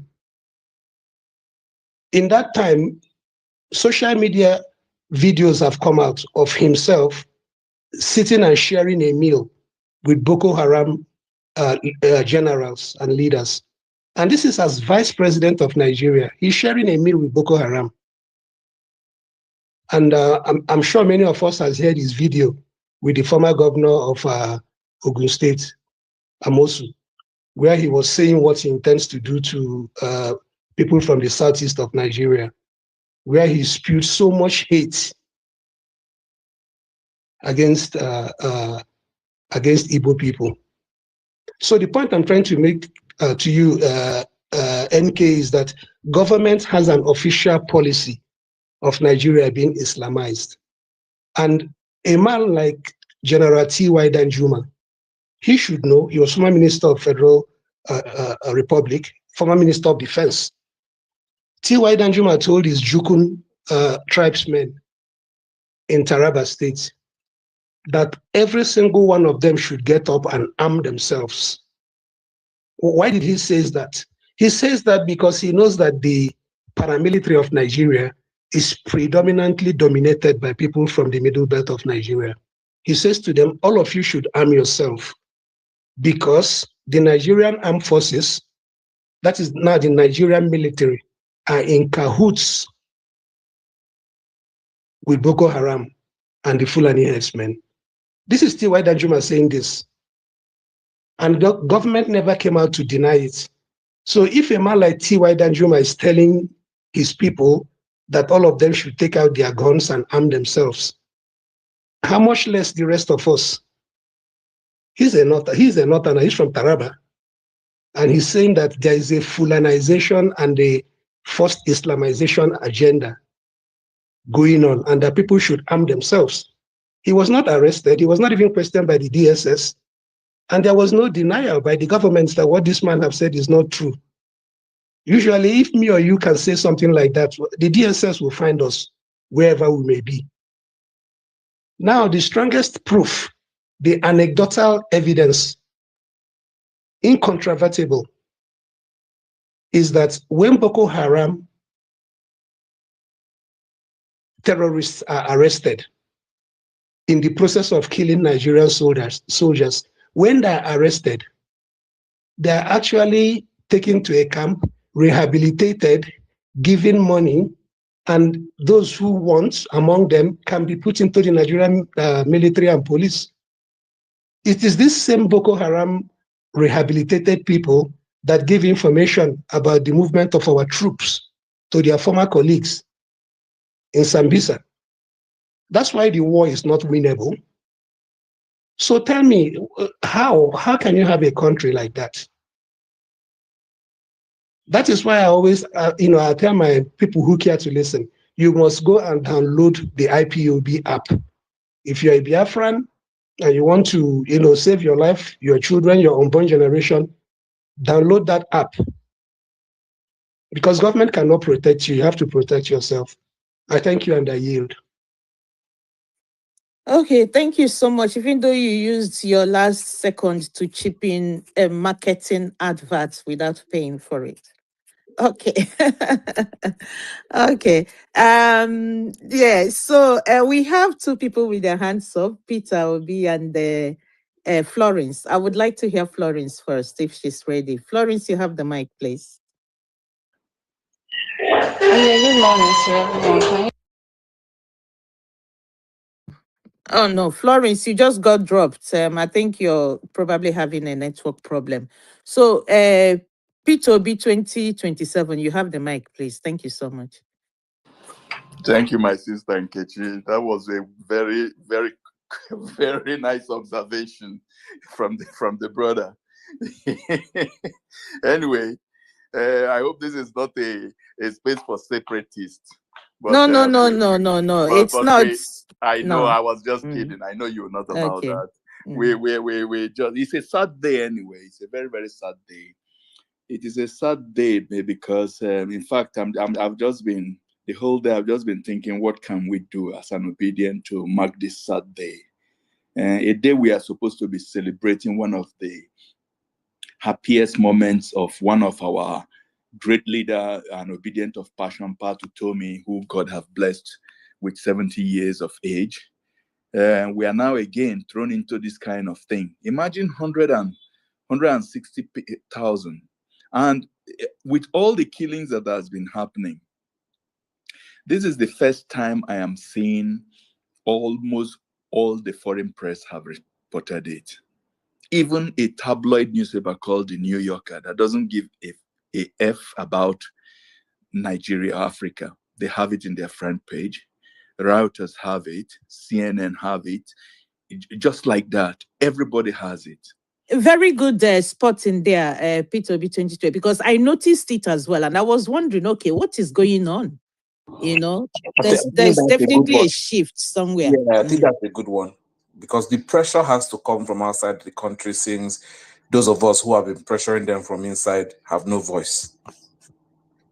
And if you notice, these foreign entities actually started giving it coverage before our own national media had the balls to do this. And now imagine Kwara. When we come to spaces and say,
it's a very, very sad day. It is a sad day because, in fact, I've just been the whole day. I've just been thinking, what can we do as an obedient to mark this sad day? A day we are supposed to be celebrating one of the happiest moments of one of our great leader and obedient of passion, Patu Tomi, who God have blessed with 70 years of age. We are now again thrown into this kind of thing. Imagine 160,000. And with all the killings that has been happening, this is the first time I am seeing almost all the foreign press have reported it. Even a tabloid newspaper called the New Yorker that doesn't give a F about Nigeria, Africa. They have it in their front page. Reuters have it. CNN have it. Just like that. Everybody has it. Very good spot in there, P2B 2020, because I noticed it as well. And I was wondering, okay, what is going on? You know, there's definitely a shift somewhere. Yeah, I think that's a good one, because the pressure has to come from outside the country, since those of us who have been pressuring them from inside have no voice. And if you notice, these foreign entities actually started giving it coverage before our own national media had the balls to do this. And now imagine Kwara. When we come to spaces and say these issues, we are often branded as demarketing Nigeria, unpatriotic, and name calling. But this issue where our own people who are supposed to keep us safe have now capitulated, and now we are seeing a march. It was not long ago I was in one of these Agbado spaces. Let me just use that word. And I told them that, look, my brothers, this thing is coming to Ekiti that is in already Kwara. And the issue is that we are getting different factions every day. Now, these people who carried out this one, they call themselves the Muraba. I've never had them before. But like as the former brother said, I'm so sorry to cut in. Did any group take responsibility? I've never heard that. Yes, Muraba. that is from routers. In fact, from one tweet I have seen. Is it from Oseni or where one of the governors, one of the lawmakers said the group is called Muraba. It's also a faction of the Islamic fundamentalist groups. But just like as the former speaker said, perspective to these issues, but we all know that what is happening, to put it bluntly, that it is the failure of leadership, the failure of decades of leadership. And it's not only because of that. I think the Nigerian leaders, because I was very young when Abacha was ruling, the military, the Abacha, they are also Northerners. Abacha was a Northerner, but he recognized the threat that was posed by what I would call radical Islam, the fundamentalist Islam that has imported a kind of Islam, because a kind of Islam that is so intolerant that has now made a jihadist ideology, because this thing is also ideologically driven. But what did Abacha do? Abacha went hard on them. Do you know that Abacha was a head of state that disposed a Sultan of Sokoto? He removed Sultan of Sokoto, Dansuki, as a Sultan for certain reasons. And some of the reasons was also his leniency and appeasement to those fundamentalist things. But then Obasanjo came in. Because of I don't know what Obasanjo is a good ruler, but I think he wanted this his third time or whatever. He was able to allow Sharia to creep in. And then we started what I will call an appeasement politics. Appeasement politics was the same thing Chamberlain did to Hitler. Instead of going, he went to go and plead to Hitler. He was trying to make pact with them, and all these kind of repentant things we are seeing, and all those things talking to, it's like you can, when a madman somebody has gone mad in your village, and the person is with cutlass cutting down people, you don't go and make peace with them. You know what you do with them? You put chain on them. And from that appeasement politics, not hitting down on the Sharia thing, allowing some elements from Saudi Arabia to bring in their Wahhabist way, and then we had the Arabic Spring, that when Libya fell, when ISIS was driven away, and all the Boko Haram and all of them, and Al Qaeda, they all then found that it's the Sahel. Unfortunately, Nigeria is not the only place that is suffering this issue. Mali used to be a very stable country. Burkina Faso, I remember 11 years ago, I was in Ouagadougou for something. They used to have one of the best African international film festivals. Today, you can't go to Burkina Faso. Burkina Faso is destabilized. Guinea is destabilized. The whole Guinea, even Chad. But then the giant of Nigeria, the giant of Africa, that used to go into Sierra Leone and Liberia and keep peace. We used to have one of the best. We then produced leaders who looked the other way. And then when they then packaged Buhari for us, Buhari came in with a policy of silence. He kept silent for these people. Not only that, he appointed a known Islamic jihadist, Pantani. Any day I will see P2B again go and talk to Pantani or anything, I will call him out publicly. Pantani was made, imagine when you take a jihadist and make him a minister for your digital things. It was Pantani who introduced NIN into Nigeria. So which means they have the information. Is it not in Nigeria we know that United Arab Emirates gave list of financiers of terrorism? Nothing happened to them. So Buhari in a way looked the other way. This is what happens when religion radicalizes people. And I'm saying this thing in a general form because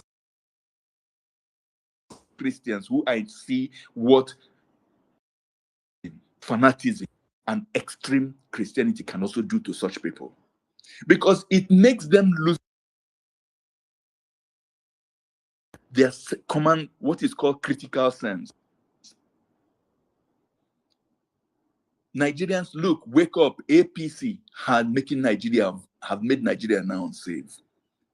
What we are seeing is just an extension of Buhari's appeasement towards the fundamentalists killing us. This is what we are seeing. And to rub salt into the wound, Tinubu came and chose a Muslim Boko Haram sympathizer.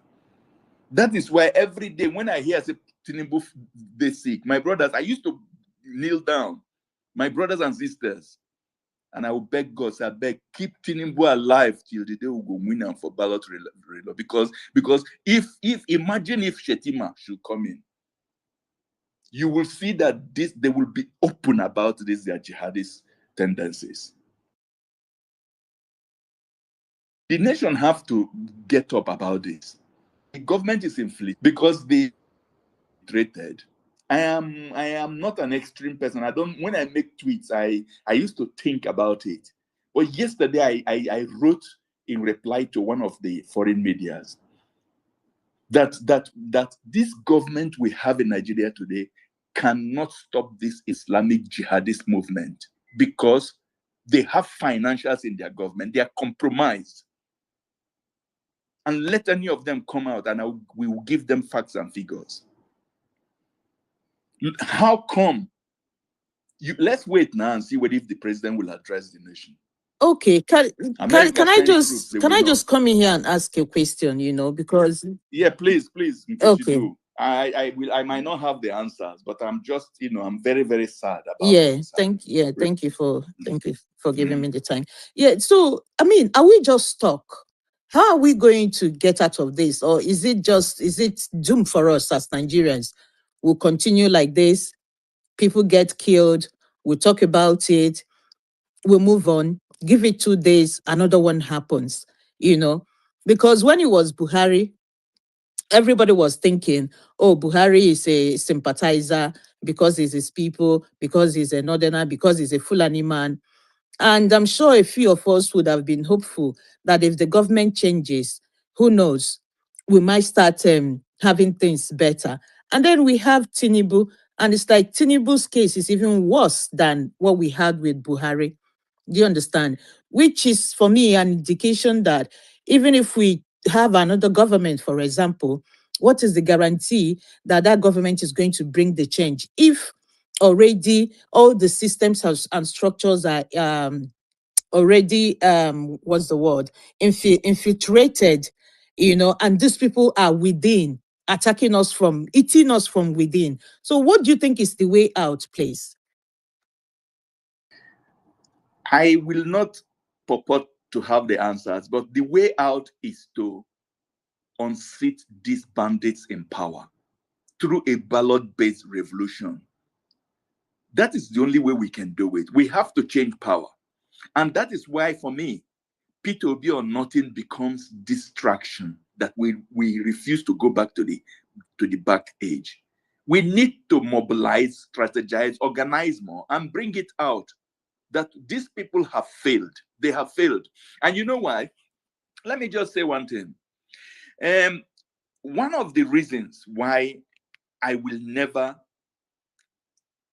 go ahead in ADC if Atiku should be chosen as the leader is because of what? You see this issue about this Islamic jihadist thing that is happening in Nigeria that has made Nigeria unsafe, that has now come to Kwara. The Fulani headsman that, even in Ebonyi,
One of the reasons why I will never go ahead in ADC if Atiku should be chosen as the leader is because of what? You see this issue about this Islamic jihadist thing that is happening in Nigeria that has made Nigeria unsafe, that has now come to Kwara. The Fulani headsman that, even in Ebonyi, this December, I was driving from Unkwere to Afikpo to spend the New Year's Eve. I'm sorry if I just to give you a small perspective. Normally, I will when I drive from Unkwere out to Okigwe to join that Enugu Port Harcourt Expressway, I will drive across that expressway and drive through Okigwe and drive Uturu and then come out, to the road where that is Julius Berger have big, that is straight. Then I was warned not to drive through Uturu because of some so-called IPOB elements. So I'm asking Dan Eze. I was also then somebody told me I should drive to Nemwe Junction. That is, drive towards Enugu. Nemwe. When I were driving, my wife looked at the Google and said that, look, there is a faster road that will save us almost 20 minutes through Ishiago. But the Ishiago will bring us to other road. And when I told my friends there, they almost collapsed. They said that road has been almost taken over by Fulani headsmen kidnapping people on that road. But as God will have it, we drove. We even stopped, along the road.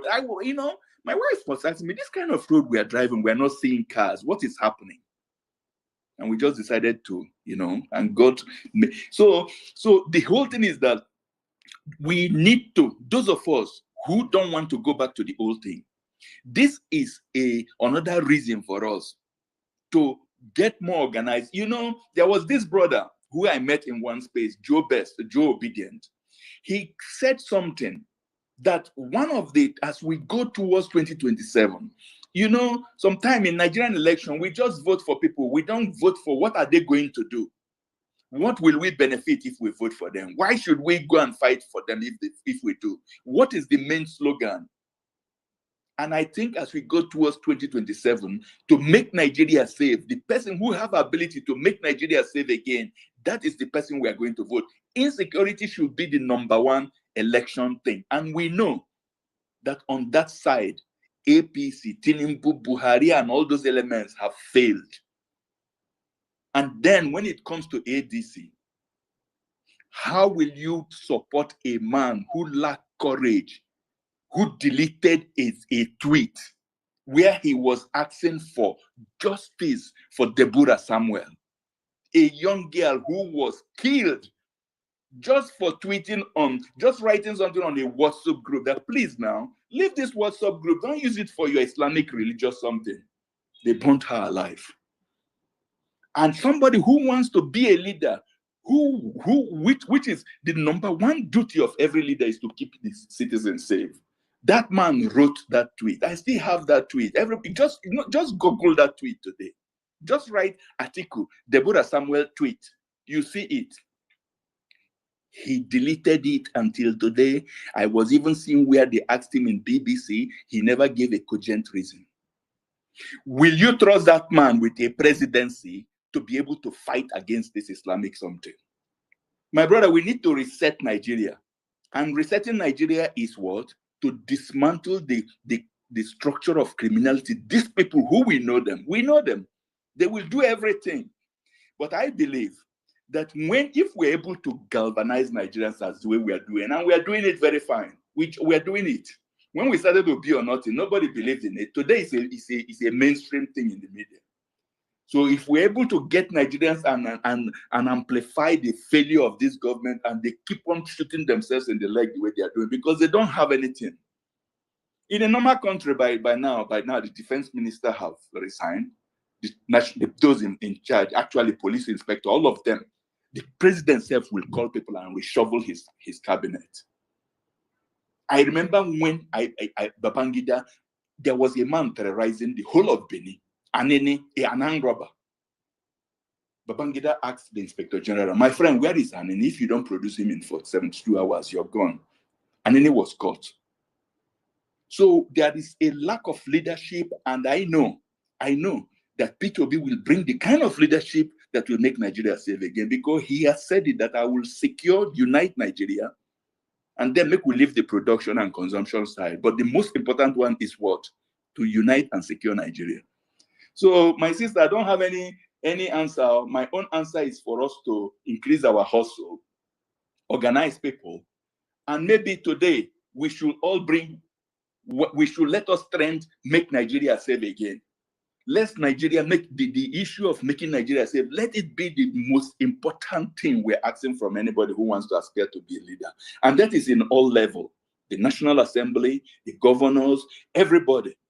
The question is, how will you make Nigeria safe again? Let's ask them. Because I know that Peter Obi has, if you want, I bring out the tweet again, he has brought out a formula how he wants to make Nigeria safe again. Okay. Let me stop there so far. Thank you. Thank you so much. I mean, I also believe that Peter Obi has his heart in a good place to be able to put Nigeria back in a good track. But my biggest worry is, how can he even do that if he doesn't get the power? Because is it with this Senate that had refused passing compulsory electronic thingy? Is it with that Senate that we are hoping that we'll have a good electoral act, that can secure people's votes? Or is it in this same country that we are hoping that we're going to get that people's votes will actually count? But I guess that's probably a question for another day. I know you. No, but my sister is. I never had any hope in the Electoral Act or any transfer, because even if you're in Nigeria, the network doesn't even work, except if the INEC and the Beavers we use Starlink, Elon Musk Starlink. So it's not working. The whole thing is that we have the situation we have today. The reality is that we know there is a way we want Lagos. We want Federal Capital. The places we want. Let's look at what we did in Lagos. In Animosho, a lot of places, people came out with their dogs, their knives, their sticks, and chased out the thugs they brought and say, our vote you will not mingle with it. We know what people did in Abia. Okay, Professor Oti called the right result, but the Abians refused. So my sister, Uguwumba, as we say in Igbo, if you bring out millions of Nigerians and stand up, these people are not. How many are they actually? How many how many talk can face 3,000 people in a coalition center? No. So this is what it is. The person, anybody who wants to correct this issue must be able to galvanize Nigerians, bring them out in their millions so that they can stand with him, and tell them also that he will not leave them, that he will not just allow them to vote, but that he will also fight with them to defend the vote. It has to be a revolutionary flavor to it. It has to be anyway. Peter Obi or not, Peter Obi or not. That's your new name now. Maybe I think this discussion needs its own, attention. Its own particular time. Just so that we don't deviate so much from what we are. No, I agree with discussing. You. I agree with you. And my heart goes out to the family. It's a sad day for us, actually. Today we should be a morning. It's quite sad, honestly. But, thank you for what Can I chip in something before your other? Polonium, I have Yazid, who has had his hand up for a while. If you would let him speak, then I'll come back to you, please. Okay, that's fine. Yeah, thank you so much. And please, anyone that wants to speak again, kindly raise your hand up. It does help me to know how people will take turns. Thank you so much. Yazid, you have the mic. Thank you very much. Can I just check you can hear me okay? Hello? Okay, fantastic. So firstly, I would like to start off by saying peace be upon this house, and also to send my prayers and well wishes to the families of those who have been affected by the terrorist activity which we're hearing about today. Just for context, I joined this conversation when the gentleman with the title African Dominion started speaking. So forgive me if I sort of stray off, but there are a couple of points I would just like to address. Whilst he made some valid points, a lot of them a lot of his other points were based on sentiment. There's no evidence to back a lot of things he said. And I think it's only right I address them because we don't want to put out a false narrative. So one of the correct points he made is the fact that the British recognized our differences and as such put us together as one country so that we can constantly fight ourselves. It's in their interest for us to do so. I'm sure you've heard all these arguments before, but it would have been much simpler having, northern Nigeria and Niger, for example, as one country, right? Because the people are very similar religious beliefs, similar language, etc. The same could have been done with the Southwest or the Southeast. But I think it was deliberate. So I think that point's right. There's no point to sort of dwell on it too much, but we might revisit it later. But some of the false narratives I just want to correct. So there's a point around the North Central or Middle Belt, for example, not being part of the North, which I agree with. But he went on to say it's part of the South. So you've just contradicted yourself. No, sorry, I'm not cutting you short, and I believe he's here to defend himself. But what I understood from when he made that comment, it's not that Middle Belt is part of the South, but he was trying to talk about South and North. He didn't mention, and he didn't even mention Middle Belt. So he said that he is also including the Middle Belt because in the context of what he was telling us at the time. Yeah. That is how I understood. I understood that. Okay, so he's on the call. He can correct what he said. But what I heard, he said the South starts from the Middle Belt down. If he said that, then that's what I'm challenging. If it's not saying that, then I think we can move on from that point. Afro Dominion, do you want to take 30 seconds and clear just this one? You will have time to rebut whatever other things, please. Okay, thank you very much, Enke. And I thank the speaker for his observation. What I said, and I'm going to be abstract and specific. The northern Nigeria comprise mostly of the northeast and the northwest. The middle belt of Nigeria is not central, like most northerners and Islamic fundamentalists like to say. But for the purposes of this discussion, the Middle Belt is not part of the South, not at all. However, because the Middle Belt is 98% Christians, they are the co-religionists of Southern Nigeria. And if you gave them a choice today, they would like to identify with the South, especially considering the genocide and ethnic cleansing.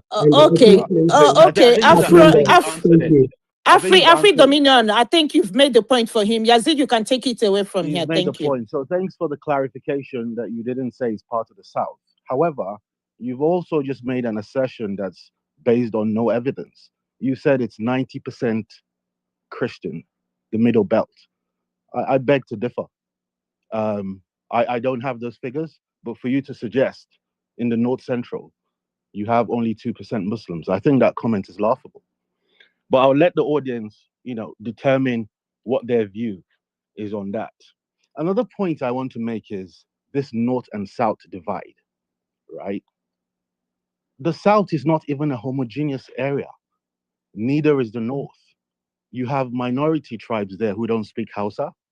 And I use minority not because they're inferior. I'm just using it in terms of the numbers of the people. Similarly, in the southern part of the country, you have Yorubas, you have Igbos, you have people from the South who speak different languages. So for me, this whole North-South... There is no South, excuse me. Okay. No, please, don't do this. Just let's hear him. Okay. Please. Well, when he finishes, whatever term you prefer to call that region, places like River State, Cross River,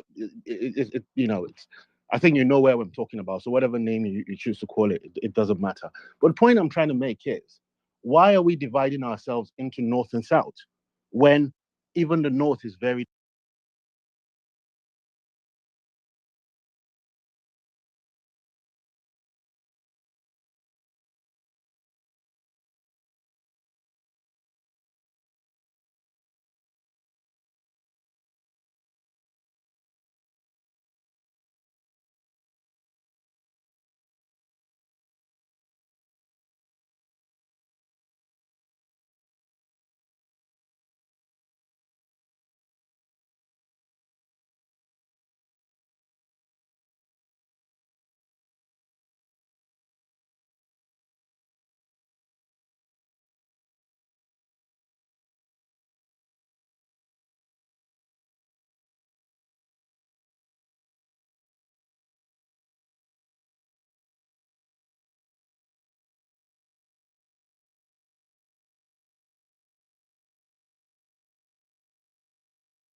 Cannot hear me. Sorry, I muted myself and I was talking. Okay, okay. Good morning, ma. Good morning. Oh, the Magyuakwan. Hello, mama. We thank God. Oh, now Bolachi. I'm grateful already. I have a go for today. Thank That's God. good. To call it, it doesn't matter. But the point is fighting themselves, and the South to start fighting themselves. I prefer that we just look at ourselves as individuals, which leads on to my next point. The gentleman still picking on the points he made, and this is not personal, it's just like I said, it's where I joined the conversation. He made comments about Malam Nasir El-Rufai. And just to give you a bit of background about myself, my father, he's late now, was from Okene, Ebira. My mother from Edo State, but I was born in Kaduna. So I never claim Kogi or Edo State. I claim Kaduna because that's where I was born, that's where I identify with, that's where I feel most at home. And I would love to see, Nigerians doing that, to identify with where they're from, not where their father's from. Because if you keep claiming where your father's from, when you have issues in a particular area, for example, in Kaduna, I had friends that I was born with, I grew up with them. They spoke Hausa far better than even people whose both parents were Hausa. But because they were Igbos in the early Yazid, 2000s, sorry, Yazid, very I want relevant. to. I'll make it succinct. No, I want to chip in. I want to chip in something here because you say you would rather Nigerians identify with where they are born, which would have been great. But it's not Nigerians' fault because that is how the system is. It's an indigenous, kind of country where if you want to apply for something, you will be asked to go and get a certificate of indigene from where you are originally from. So I don't think we should shift this blame on the citizens. I mean, I can argue with you on this for 2 hours, trust me. But I'll let you continue just so that you don't lose your train of thought.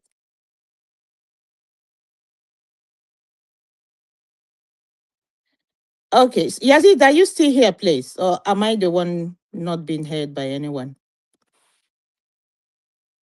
Okay, what's going on? Okay, I think you dropped. We can hear you. We can hear you very well.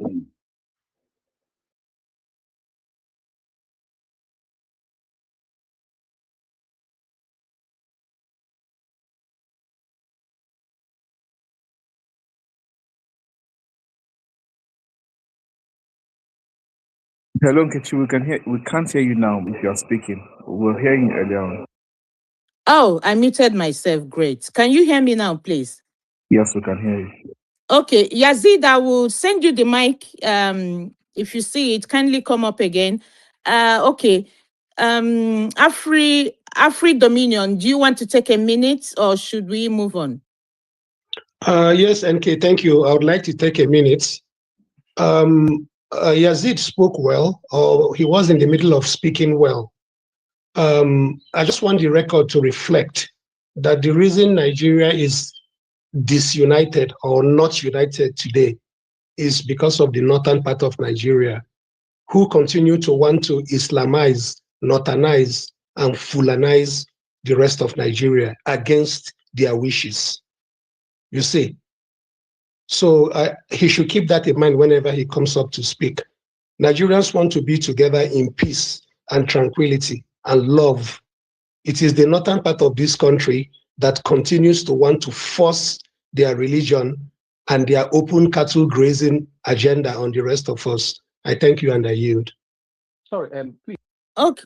Can I add something to what Demini said? Yes, that's fine.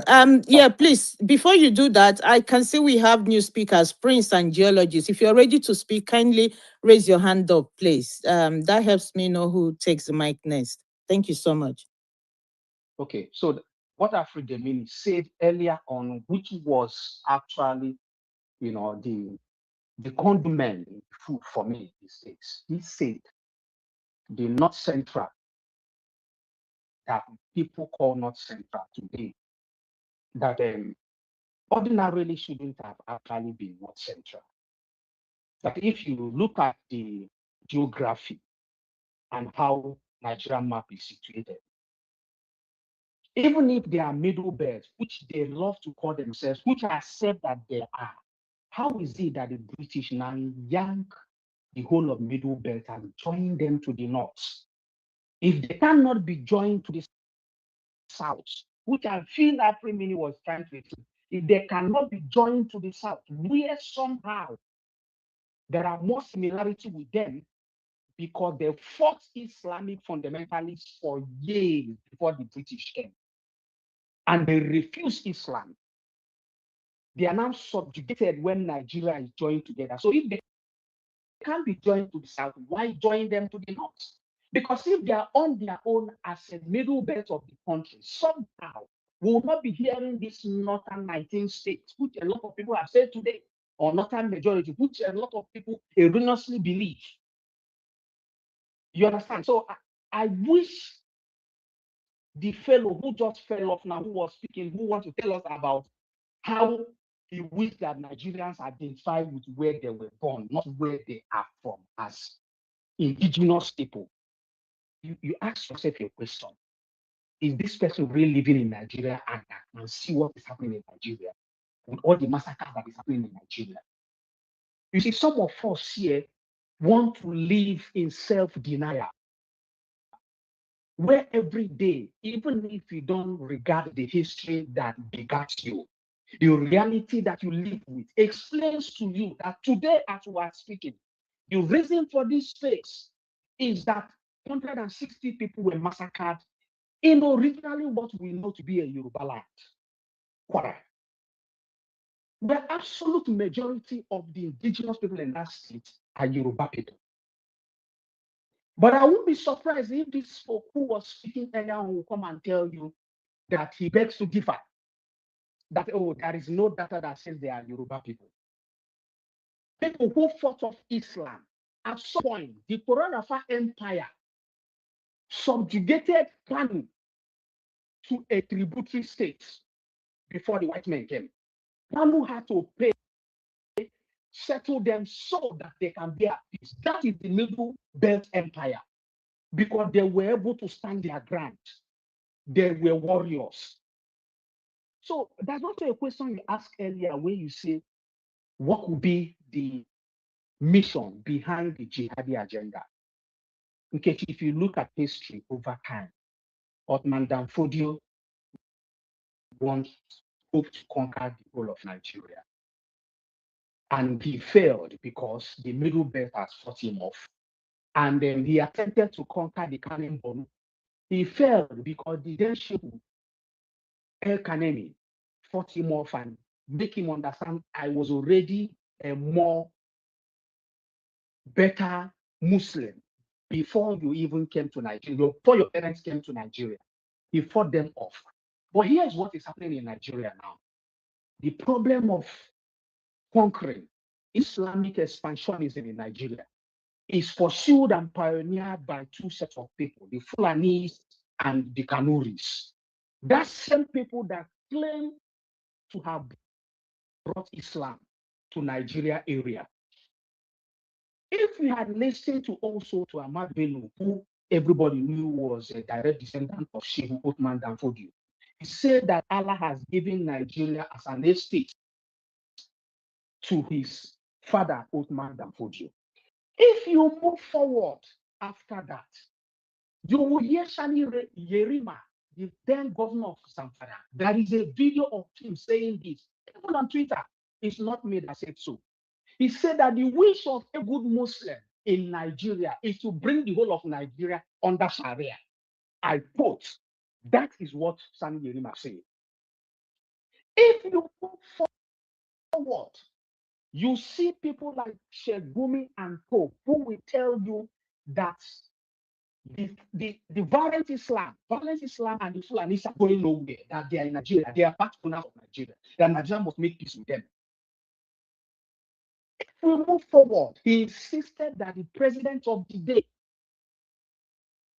the Tinubu, had to abandon America but sought help from Turkey and Pakistan.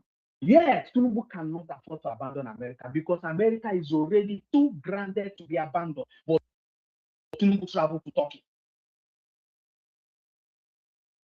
So the agenda is clear. I quote, Melaifa said that both the army and Boko Haram, they all collude. And that they change name. Today, if they want to go on a mission that they want the name to be Boko Haram, that is the name they will take for the mission.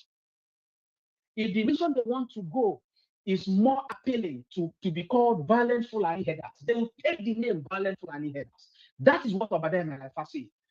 Move forward from Melaifa, you will hear from Olawi, the Yoruba man who was one of the directors of DSS, who conducted research on terrorism in Nigeria for federal government, and he came out to declare that there is a deliberate attempt to Islamize Nigeria. He has not been arrested.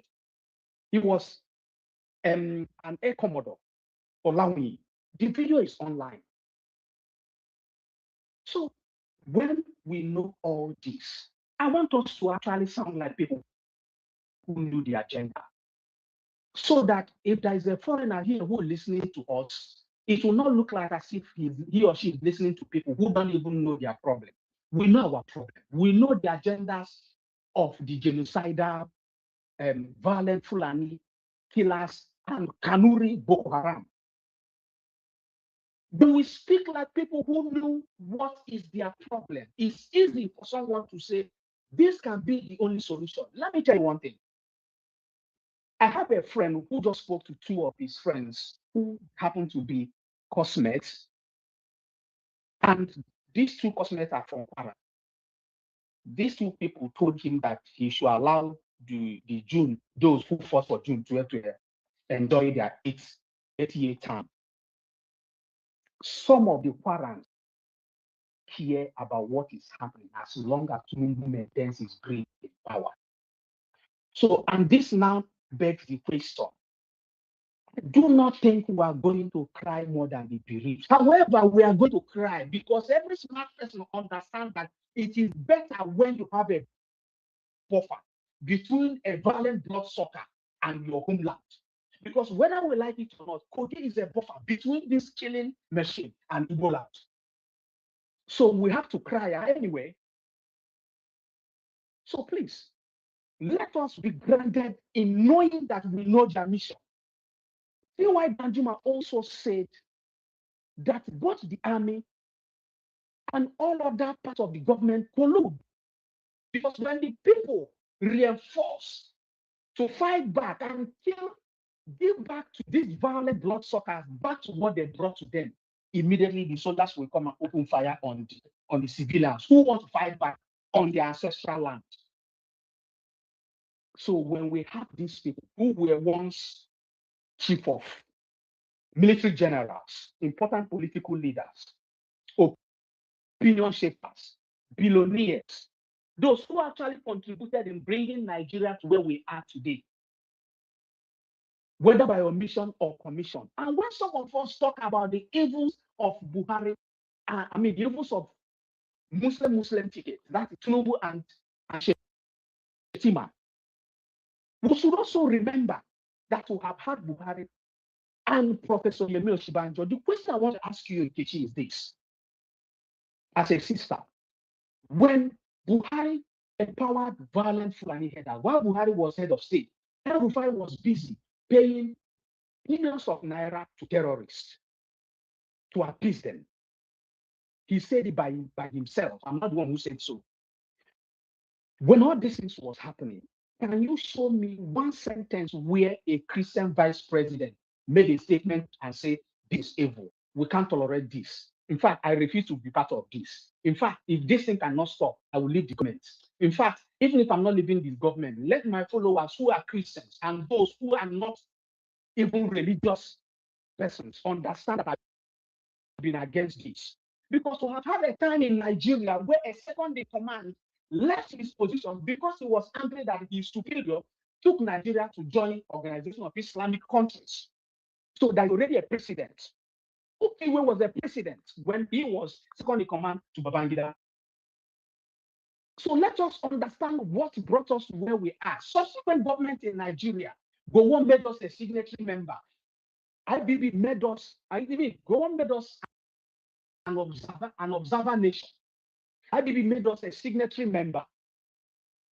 Buhari now solidified it and even went as far as giving $1 million to Taliban in Afghanistan. Whereas there are IDPs in Middle Belt that was sacked from their ancestral home by Fulani, violent terrorists. Such people, do you know what $1 million can do in reconstructing their homes and make sure that they resettle them?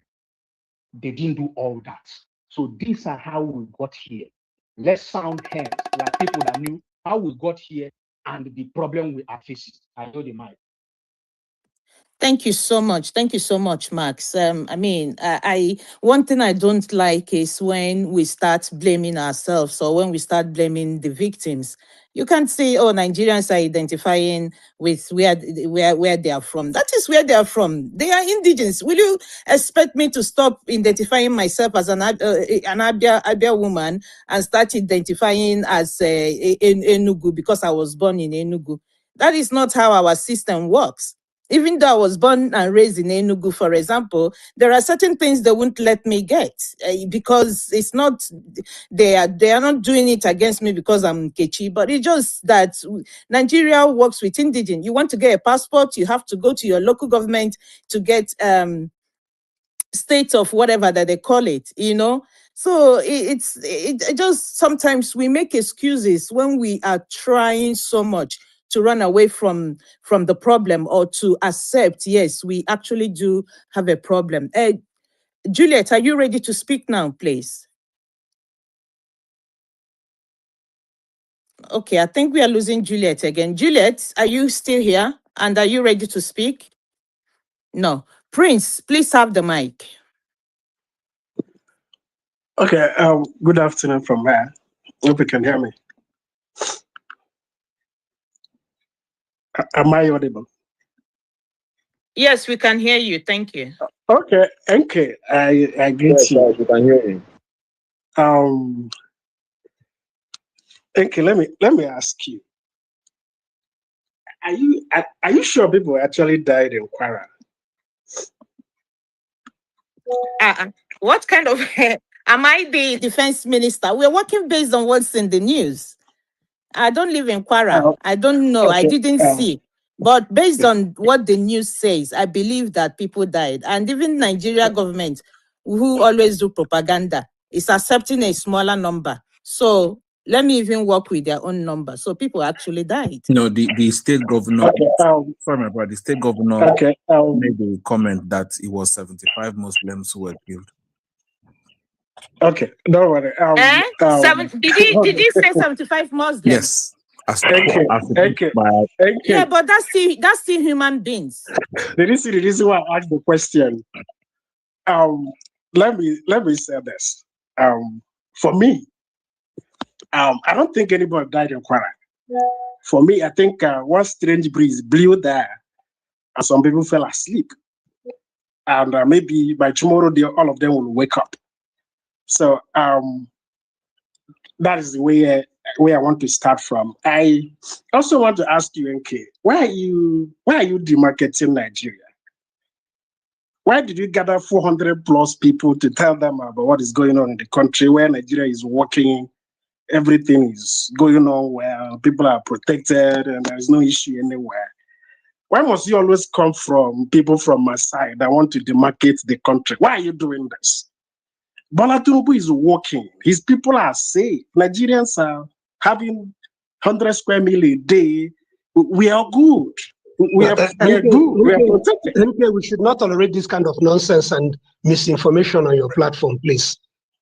The whole world has come out to say what is happening in Nigeria. While you were talking, I kept quiet. No, we cannot have this, NK. Somebody cannot come and start to lie. He's being platform. It's not right. Please, can I say something, please? Right. I know, Prince, I know you're being sarcastic, but I honestly do hate this type of sarcasm. No, we can't. It doesn't help. Please. NK, please drop this fellow.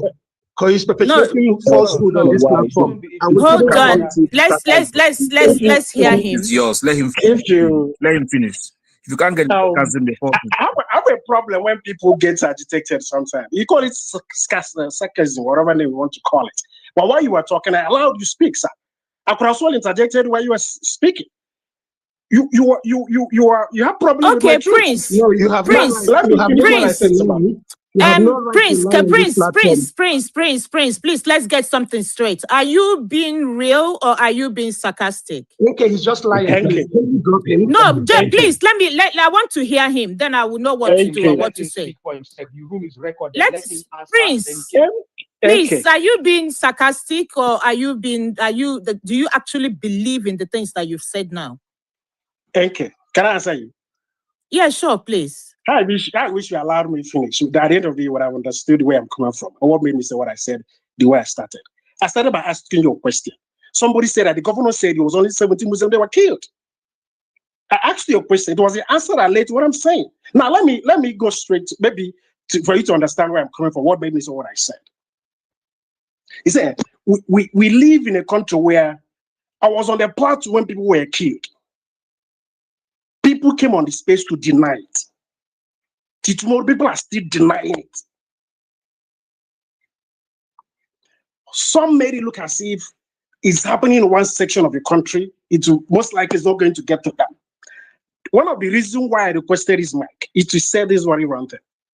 No matter who you are, no matter the political party you belong to, no matter your religious nonsense, what is going on in Nigeria, there is enough shaking to get to anybody, irrespective of where you are or what you belong or what you believe in.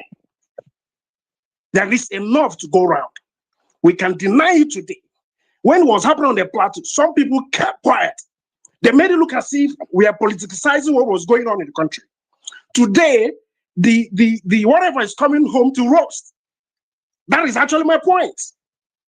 When it happened to me, some people made light of it. Even on this very Twitter space, some people mocked me, said, "What were you doing there? What was your wife and your son?" And there's nothing I didn't hear in this very space. People made light of my own pains. Now you want me to be serious because you think it's coming home to your bliss? Is that what you're trying to say? And like you said, the governor said it was 70 people that died. And part of the reason why they were killed because that these guys were selling some kind of ideology to them that they refused. That was the reason why they were killed. That was what the governor said. That the people who killed his people are Muslims. They were trying to sell another form of ideology to them, which these people refused. That was the reason why they were killed. So if a governor of a state is the one saying that, what do you want me to say? To say it never happened? Okay, let me say it once again. There is enough shege in this very country. It will get to everybody. And the reason why it will do that is because when it's happening to people, maybe on the plateau, some people felt safe because maybe I'm in Lagos. Before it will get here, who knows what will happen? They're already in Kwara. Even as I speak to you now, they are somewhere in Ogun State. It will get to you. To those who support evil, because evil speaks Yoruba, it will get to you. To those who think Bola Ahmed is best thing that has ever happened to you after sliced bread and what's it called, jollof rice, it will get to you. To those who are playing politics over this very nonsense that is going on in the country, it will get to you. Even if you're out of this country, the question is, have you succeeded in moving practically everybody in your family out of the country? Even if you have, out of your kindred, have you moved out of your community members? As long as we keep romancing these things, calling it name, calling them what they are not, it will get to all of us. Like I said earlier, when it happened to me, they mocked me. Some people on this very space, I know what I was told. In my mind, I was just laughing. And let me say it again. Irrespective of your tribe, religion, or ethnicity, what is going on in Kwara can happen in my own state, Abia State. It can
and farmers and Christians.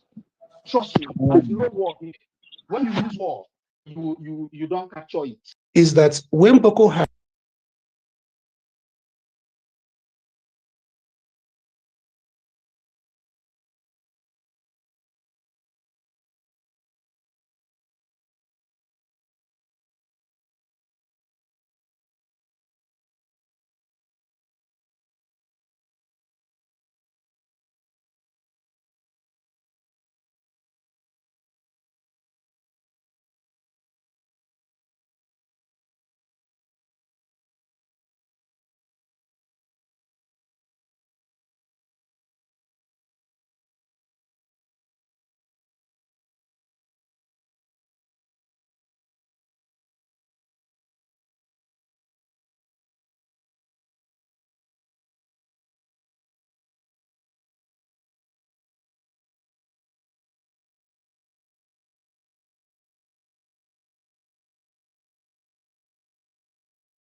majority, which happened to be where General Zamani Lekwas is from, Qatar.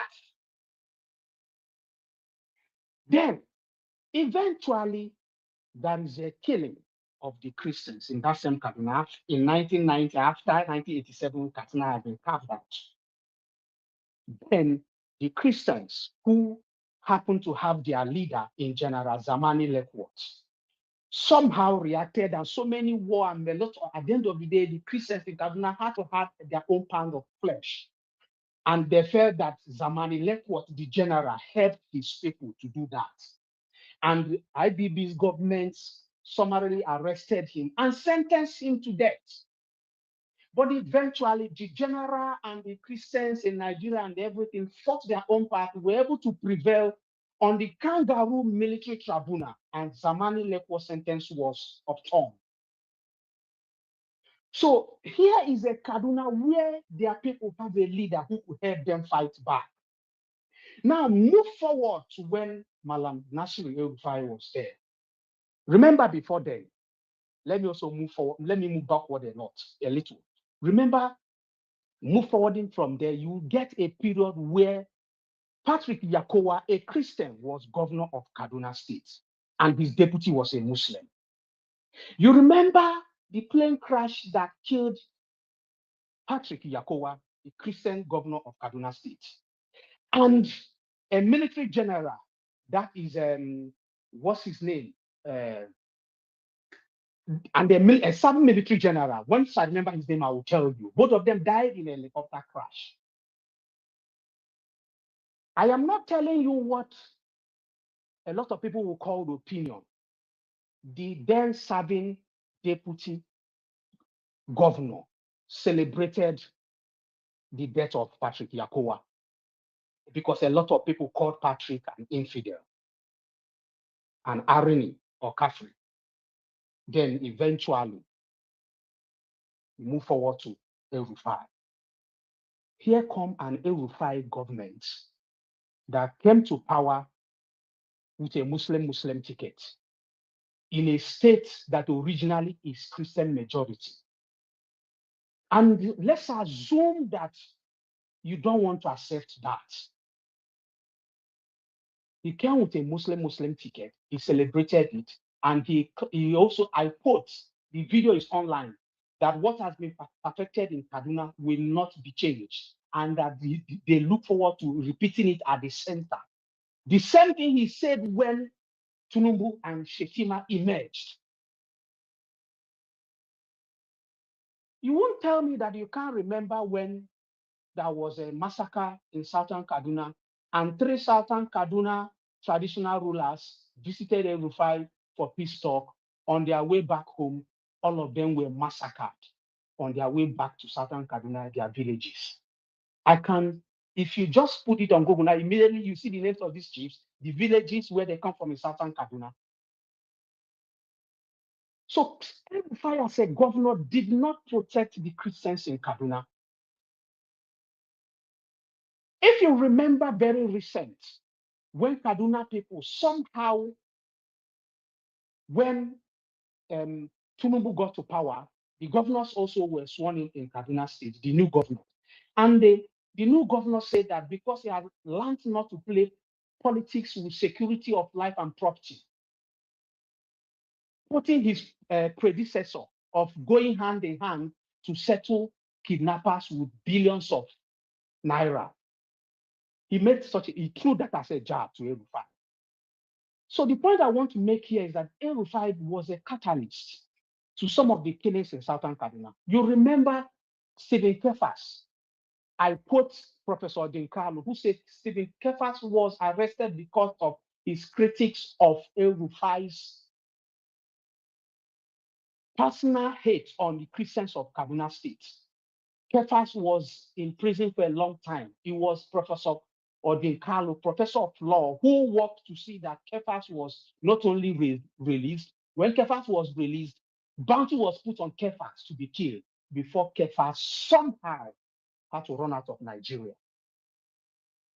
You know also of the problem of very few Muslims who stood against El-Rufai and the killings in Kaduna. That Diata disappeared till today. And I quote, El-Rufai's son came on social media on this Twitter and said that folks like that Diata, that is what fit them when they cannot keep their mouth shut. El-Rufai's son said it on Twitter. He made a headline among Nigerian tweeters.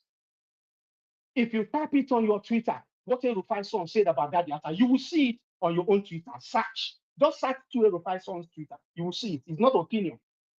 So when people actually pinpoint about catalysts, let's not look at it as they don't know what they're saying. Then the last thing, I want to also add something to what you said about Nigerians liking themselves and loving themselves. Let me be sincere with you. Nigerians have never loved themselves. There have never been reasons for Nigerians to love themselves. And like people always say, that the people are as good as their leaders. Let me give you an important historical explanation. When Nigeria was coming to become independent, there is a work by Michael Crowder. Michael Crowder is a British historian who was in Nigeria during the time of independence. The title of that work is The Story of Nigeria, published in 1962. Then there's also another work. That work is by Jeremy White. Jeremy White, I am sure is not British, I think he's Irish. He was also in Nigeria during the time of independence, deliberation. And the title of his work is Central Administration in Nigeria, 1914 to 1948. The problem of polarity. One of this work, listening, one of this work called Nigeria an Amalgam. And in explaining an amalgam, this work said an amalgam is a situation where you take a banana peel or orange peel and mix it with a bottle, and you want to grind them and blend them for them to synergize. He explains that it's impossible for such thing to synergize. But if you mix banana peel and maybe apple peel, yes, they can mix. This work declared that it was evil for British to have merged Nigeria together. And this work also said that they have never seen such an evil in anywhere British have been to. They made reference how British had to separate Pakistan and India. The same way all other places where they went to. So over time, Nigeria hasn't worked. The people and leaders have not loved themselves. You can't tell me you are not aware about a statement made by Ahmad Bello about the Igbos in 1965. It was only Nigerian historians. For instance, if you read the economic history of West Africa by Professor Ogunremi, it is this work that said, oh, Nigerians can stay together. After all, kola nut is produced in the east, and the north consumes it the more. Therefore, based on this, they can stay together. Those were emotional analysis in history. Those are analysis that is not based on either fact or unification. I'm being sincere with you. So, sorry, Nkechi, please. Can I ask the gentleman speaking? I don't think I understand what you're saying, but do not equate this conversation to an Igbo. This conversation is definitely not about Igbos. Polonium, something led to it. He didn't just get here.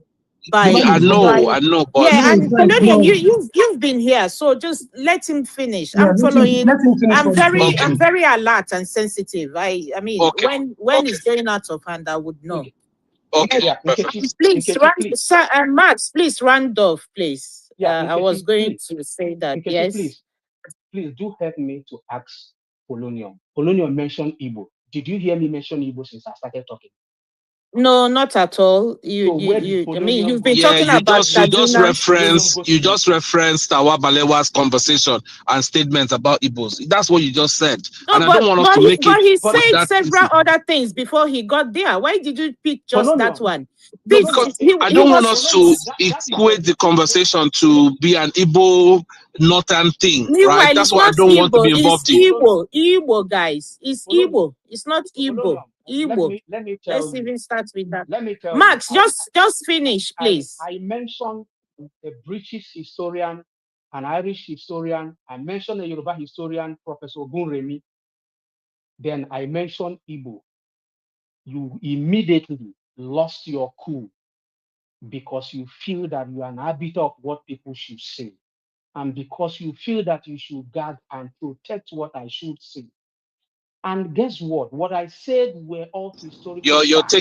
taking my position out of context. It's not right. No, I it's just right. said It's right. don't make it. It's right. You're out of order. The conversation is beyond parties. No, no, See, I no. want Okay, without Polonium and Max, please, guys, let's end this. Max, Yes. can you stop addressing Polonium? I mean, I've told him.